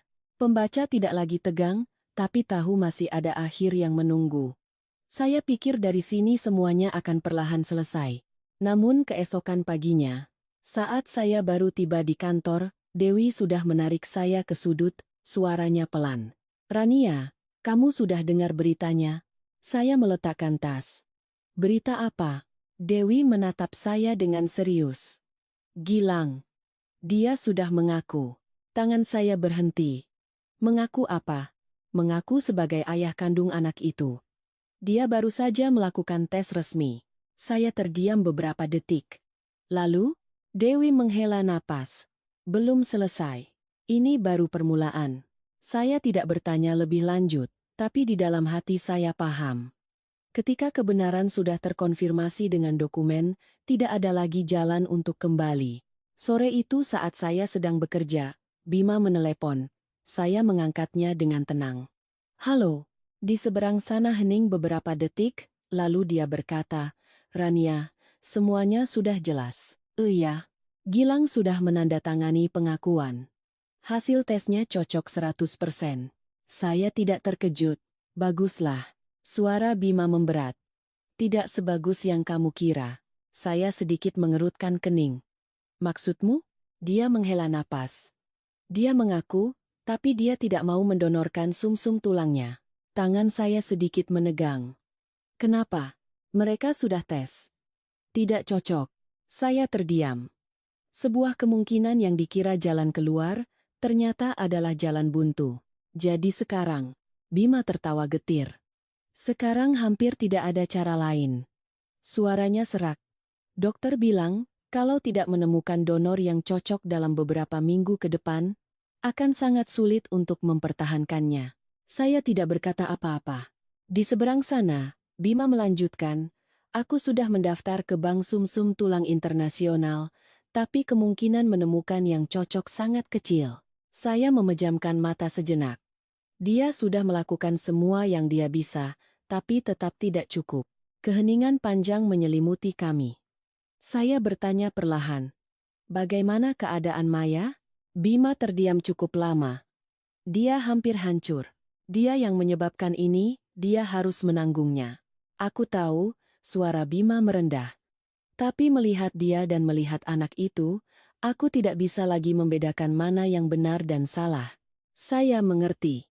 Di hadapan nyawa, batas antara benar dan salah kadang menjadi kabur.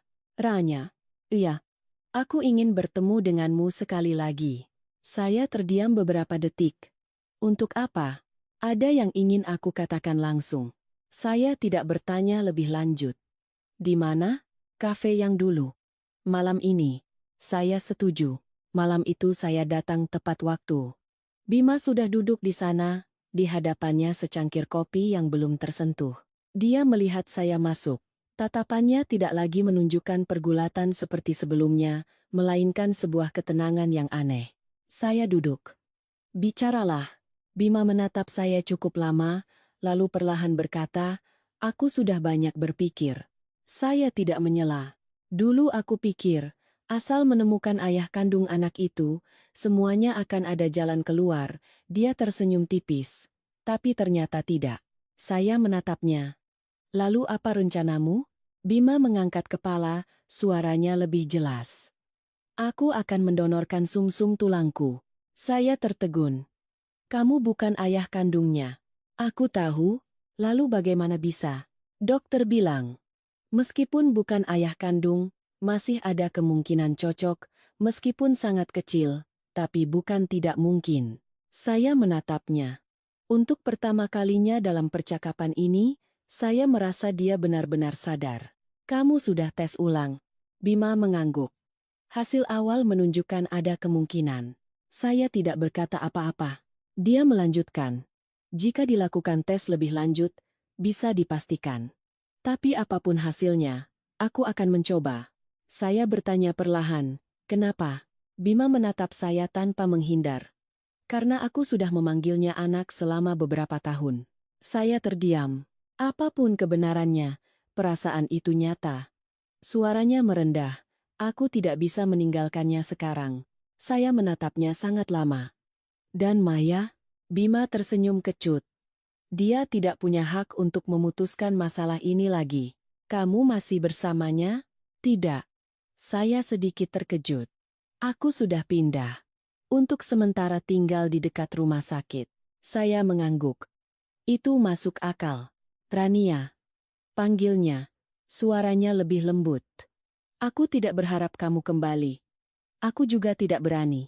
Saya tidak berkata apa-apa. Aku hanya ingin mengucapkan terima kasih. Terima kasih untuk apa? Karena kamu tidak diam. Saya tersenyum tipis.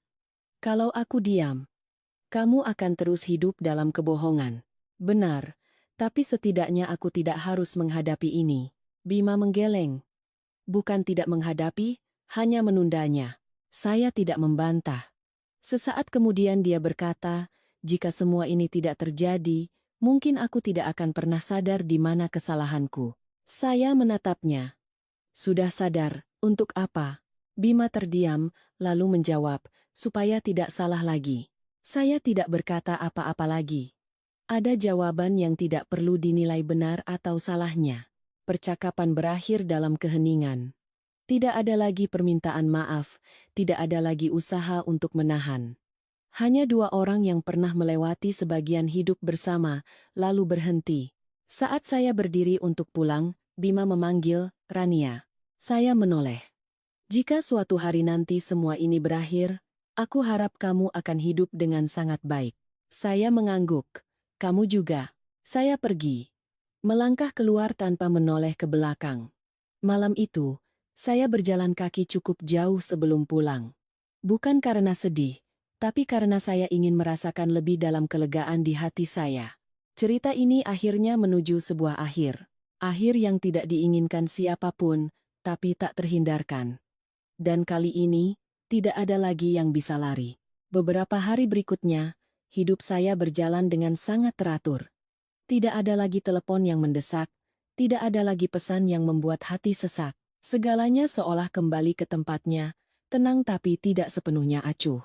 Hanya saja hati saya tidak lagi terseret pada hal-hal yang bukan milik saya. Hingga suatu pagi, saat saya baru saja masuk kantor, Dewi sudah menunggu di meja saya. Dari tatapannya, saya tahu ada sesuatu. Ranya. Saya meletakkan tas. Ada apa? Dewi merendahkan suaranya seolah takut terdengar. Bima masuk rumah sakit. Tangan saya berhenti. Sakit? Bukan sakit, tapi persiapan untuk prosedur transplantasi. Saya menatapnya, jantung saya berdebar sedikit lebih lambat. Sudah ada hasilnya? Dewi mengangguk. Cocok. Tidak 100%, tapi memenuhi syarat untuk dilakukan. Saya terdiam. Kemungkinan yang sangat kecil itu akhirnya terjadi. Kapan? Lusa. Saya tidak berkata apa-apa lagi. Dewi menatap saya sejenak lalu bertanya, kamu akan datang. Saya tidak langsung menjawab. Pertanyaan itu, saya sendiri belum punya jawabannya. Siang itu, saya duduk sendirian di ruang istirahat, menatap keluar jendela. Di luar, matahari masih bersinar, orang-orang masih berlalu lalang. Hidup tidak berhenti untuk siapapun, bahkan untuk seseorang yang akan menghadapi operasi penentu hidup dan mati. Saya mengeluarkan ponsel, menatap daftar kontak, berhenti di nama Bima. Jari saya melayang di atas layar beberapa detik, lalu akhirnya saya matikan. Saya tidak menelepon. Bukan karena dingin, tapi karena saya tahu saat ini kehadiran saya tidak lagi sepenting dulu. Namun sore harinya, Bima sendiri yang menelepon, saya mengangkatnya. Halo, suaranya berat tapi sangat jelas. Rania, aku ingin memberitahumu. Iya, lusa aku akan menjalani prosedur. Aku sudah tahu. Di seberang sana hening sejenak. Aku tidak yakin bisa keluar dari ruang operasi seperti biasa. Saya memejamkan mata, tapi suara saya tetap tenang. Jangan bicara begitu. Aku harus, suaranya melambat seolah menata setiap kata. Ada hal-hal yang jika tidak dikatakan sekarang, mungkin nanti tidak ada kesempatan lagi. Saya tidak menyela. Aku tidak berharap kamu memaafkan. Aku juga tidak berharap kamu kembali. Aku hanya ingin, jika terjadi sesuatu, kamu tidak menganggapku sebagai orang yang sepenuhnya jahat. Saya membuka mata menatap ke depan. Kamu tidak pernah menjadi orang yang sepenuhnya jahat. Di seberang sana, Bima terdiam. Saya melanjutkan. Suara saya sangat pelan. Kamu hanya salah memilih. Keheningan panjang menyelimuti kami. Terima kasih, Rania. Saya tidak menjawab. Bima melanjutkan. Jika aku baik-baik saja, kamu tidak perlu berkata begitu. Aku harus. suaranya tegas. Karena aku tahu hidupmu sekarang tidak ada lagi tempat untuk, saya tidak menyangkal. Tapi Ranya, ya, jika bisa. Lusa, bisakah kamu datang ke rumah sakit sebentar? Tangan saya sedikit menegang. Untuk apa? Hanya. Sebelum masuk ruang operasi, aku ingin melihatmu sekali lagi. Saya terdiam. Bukan karena tidak tahu harus menjawab apa, tapi karena saya sedang menimbang apakah itu akan membuat segalanya semakin rumit. Kamu tidak perlu berkata apa-apa, lanjut Bima. Cukup berdiri di sana. Suaranya mengecil. Supaya aku tahu aku tidak sepenuhnya kehilangan segalanya. Saya menarik napas dalam-dalam. Biar aku pikirkan. Iya. Panggilan berakhir. Malam itu saya tidak langsung tidur. Saya duduk lama di meja, menatap ke ruang kosong. Di kepala saya bukan lagi kenangan lama, melainkan pertanyaan sederhana, haruskah saya pergi? Pergi bukan untuk kembali, bukan untuk memaafkan, tapi hanya untuk menutup sebuah babak kehidupan dengan cara yang lebih utuh. Keesokan paginya, saya tetap bekerja seperti biasa. Dewi menatap saya tanpa bertanya lebih lanjut. Mungkin dia juga mengerti, ada keputusan yang tidak bisa dipaksakan. Menjelang malam, saya mengirim pesan singkat pada Bima. Aku akan datang. Dia tidak langsung membalas. Sesaat kemudian, hanya satu baris yang muncul. Terima kasih. Hari itu, saya datang ke rumah sakit lebih awal dari waktu yang ditentukan. Bukan karena tidak sabar, tapi karena saya ingin punya cukup waktu untuk menenangkan diri.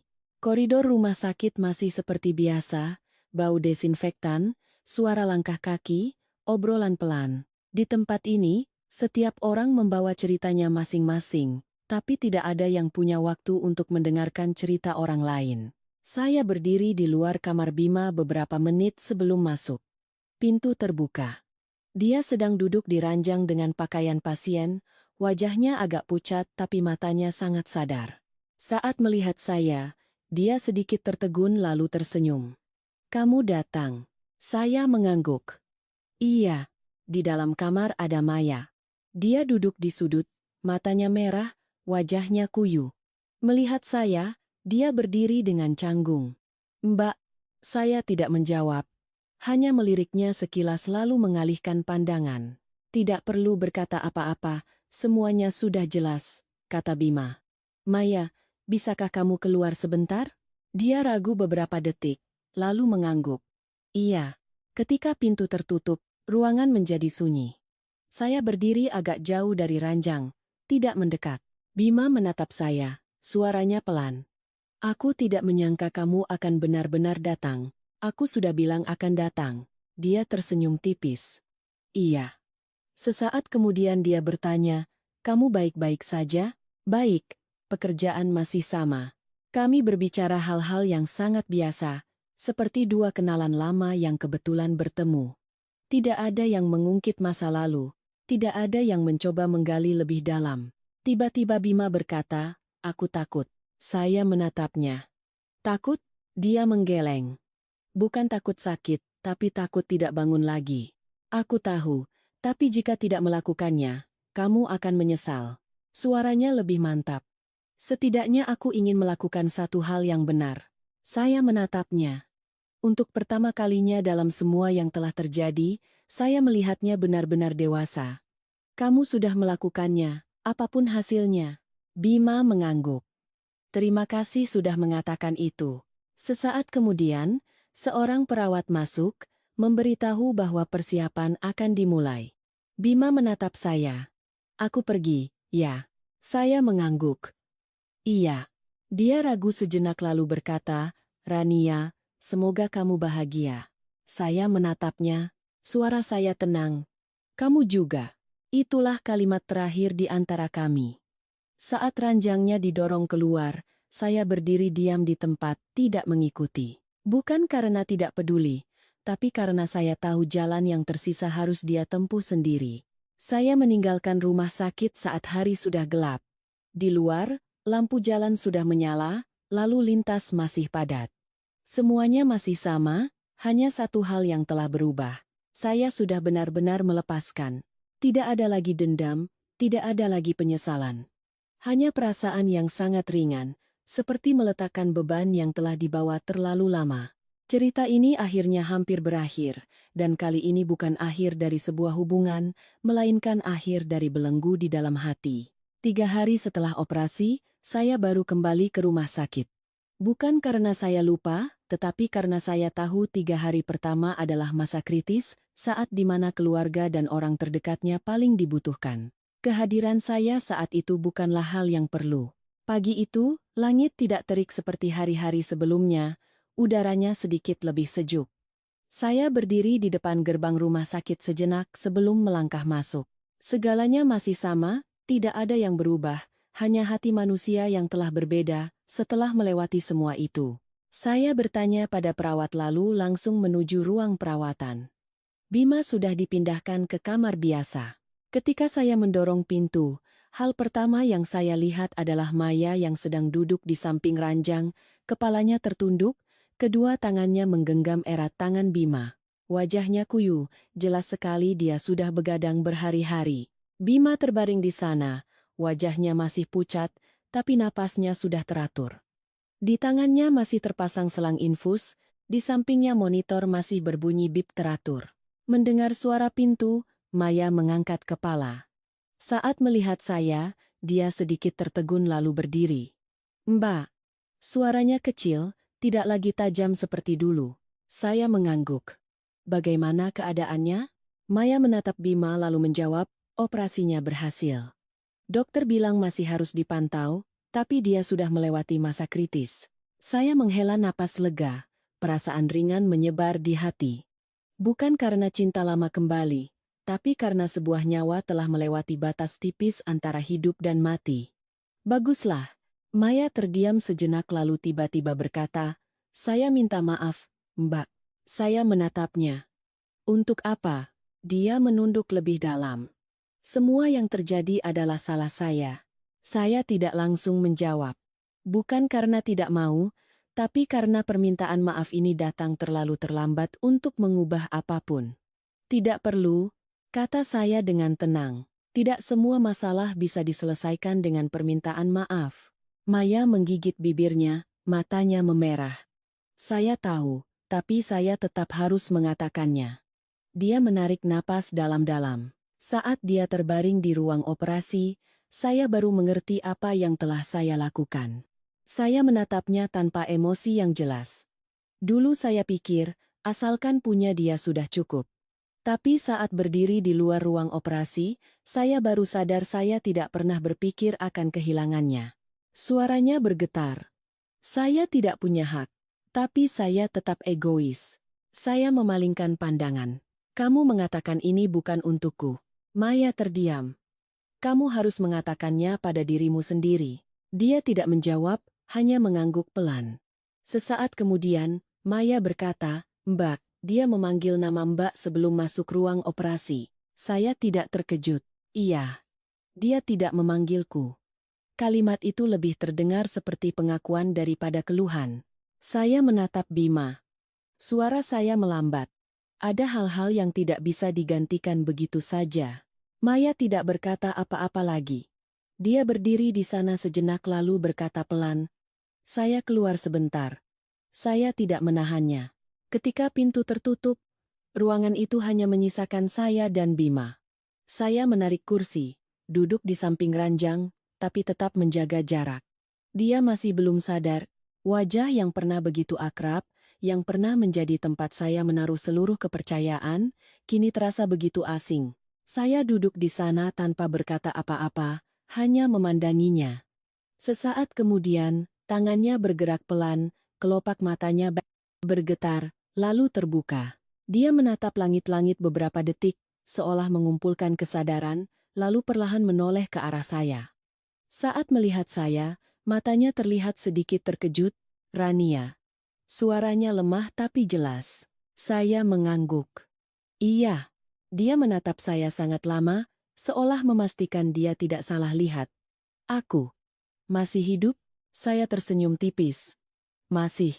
Dia memejamkan mata sejenak lalu menghela napas. "Syukurlah." Hening sejenak. "Kamu datang sejak kapan?" "Baru saja." Dia mengangguk. Terima kasih sudah datang. Aku datang untuk memastikan kamu selamat. Dia tersenyum tipis. Aku selamat. Iya. Kami tidak banyak bicara. Tidak ada lagi pertanyaan, tidak ada lagi penjelasan. Hanya dua orang yang setelah semuanya, tidak lagi punya apapun untuk diperebutkan atau dipertahankan. Sesaat kemudian, Bima berkata, aku akan hidup berbeda. Saya menatapnya. Kamu harus hidup. Dia mengangguk. Bukan untuk siapa-siapa, tapi untuk diriku sendiri. Saya tidak menjawab, tapi di dalam hati saya tahu, itulah satu-satunya hal yang bisa dia lakukan mulai sekarang. Ranya. Iya. Aku tidak minta kamu kembali. Aku tahu. Aku hanya ingin, jika nanti kita bertemu lagi, kamu bisa melihatku sebagai orang biasa. Saya menatapnya, suara saya melambat. Kita memang sudah menjadi orang biasa. Dia terdiam, lalu mengangguk pelan. Iya, benar. Saya berdiri. Istirahatlah. Kamu mau pulang? Iya. Dia menatap saya.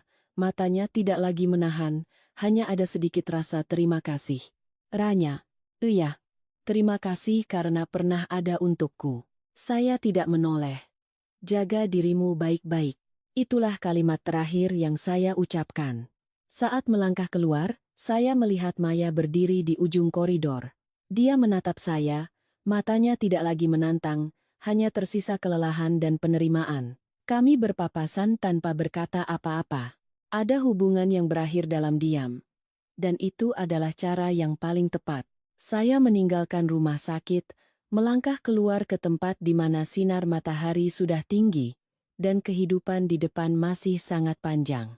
Saya tidak tahu bagaimana masa depan nanti, tapi saya tahu saya telah melewati sebuah jalan yang cukup dalam untuk mengerti apa yang harus dipertahankan dan apa yang harus dilepaskan. Cinta. Jika diletakkan di tempat yang salah, akan menjadi beban. Tapi jika tahu cara berhenti di saat yang tepat, ia akan menjadi bagian dari kenangan. Tidak menyakitkan, tidak disesali, hanya pernah ada. Saya berjalan tanpa menoleh ke belakang. Bukan karena lupa, tapi karena tidak perlu lagi mengingat dengan cara yang lama. Terkadang, menjadi dewasa bukan berarti mendapatkan lebih banyak, melainkan tahu cara melepaskan hal-hal yang tidak lagi sesuai untuk kita. Dan kali ini, saya berhasil melakukannya. Tuan dan Nyonya, ada hal-hal yang baru kita pahami nilainya setelah melewatinya. Bukan uang, bukan pula kemewahan, melainkan cara manusia memperlakukan satu sama lain di saat-saat tersulit.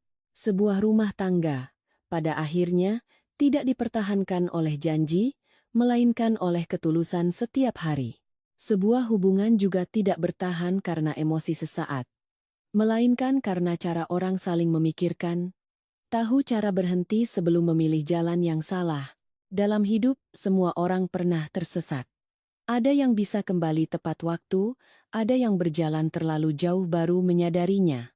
Tetapi yang berharga bukanlah tidak pernah berbuat salah, melainkan setelah berbuat salah, apakah ada cukup keberanian untuk memperbaikinya.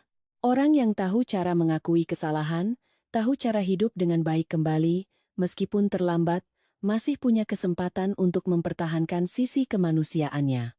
Dan bagi mereka yang telah terluka, melepaskan bukanlah kelemahan.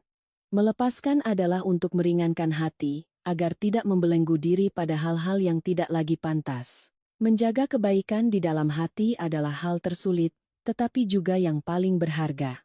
Ada satu hal yang banyak orang baru sesali setelah kehilangannya, yaitu bakti. Orang tua tidak butuh anak-anaknya sukses besar, JVV. Hanya butuh mereka hidup dengan baik, tahu sopan santun, dan peduli pada hal-hal kecil. Sebuah makan malam bersama, sebuah sapaan di waktu yang tepat, terkadang lebih berharga dari semua materi yang bisa menggantikannya. Bisa menggantikannya, bisa menggantikannya, bisa menggantikannya, bisa menggantikannya, bisa menggantikannya, bisa menggantikannya, bisa menggantikannya, bisa menggantikannya, bisa menggantikannya, bisa menggantikannya, bisa menggantikannya.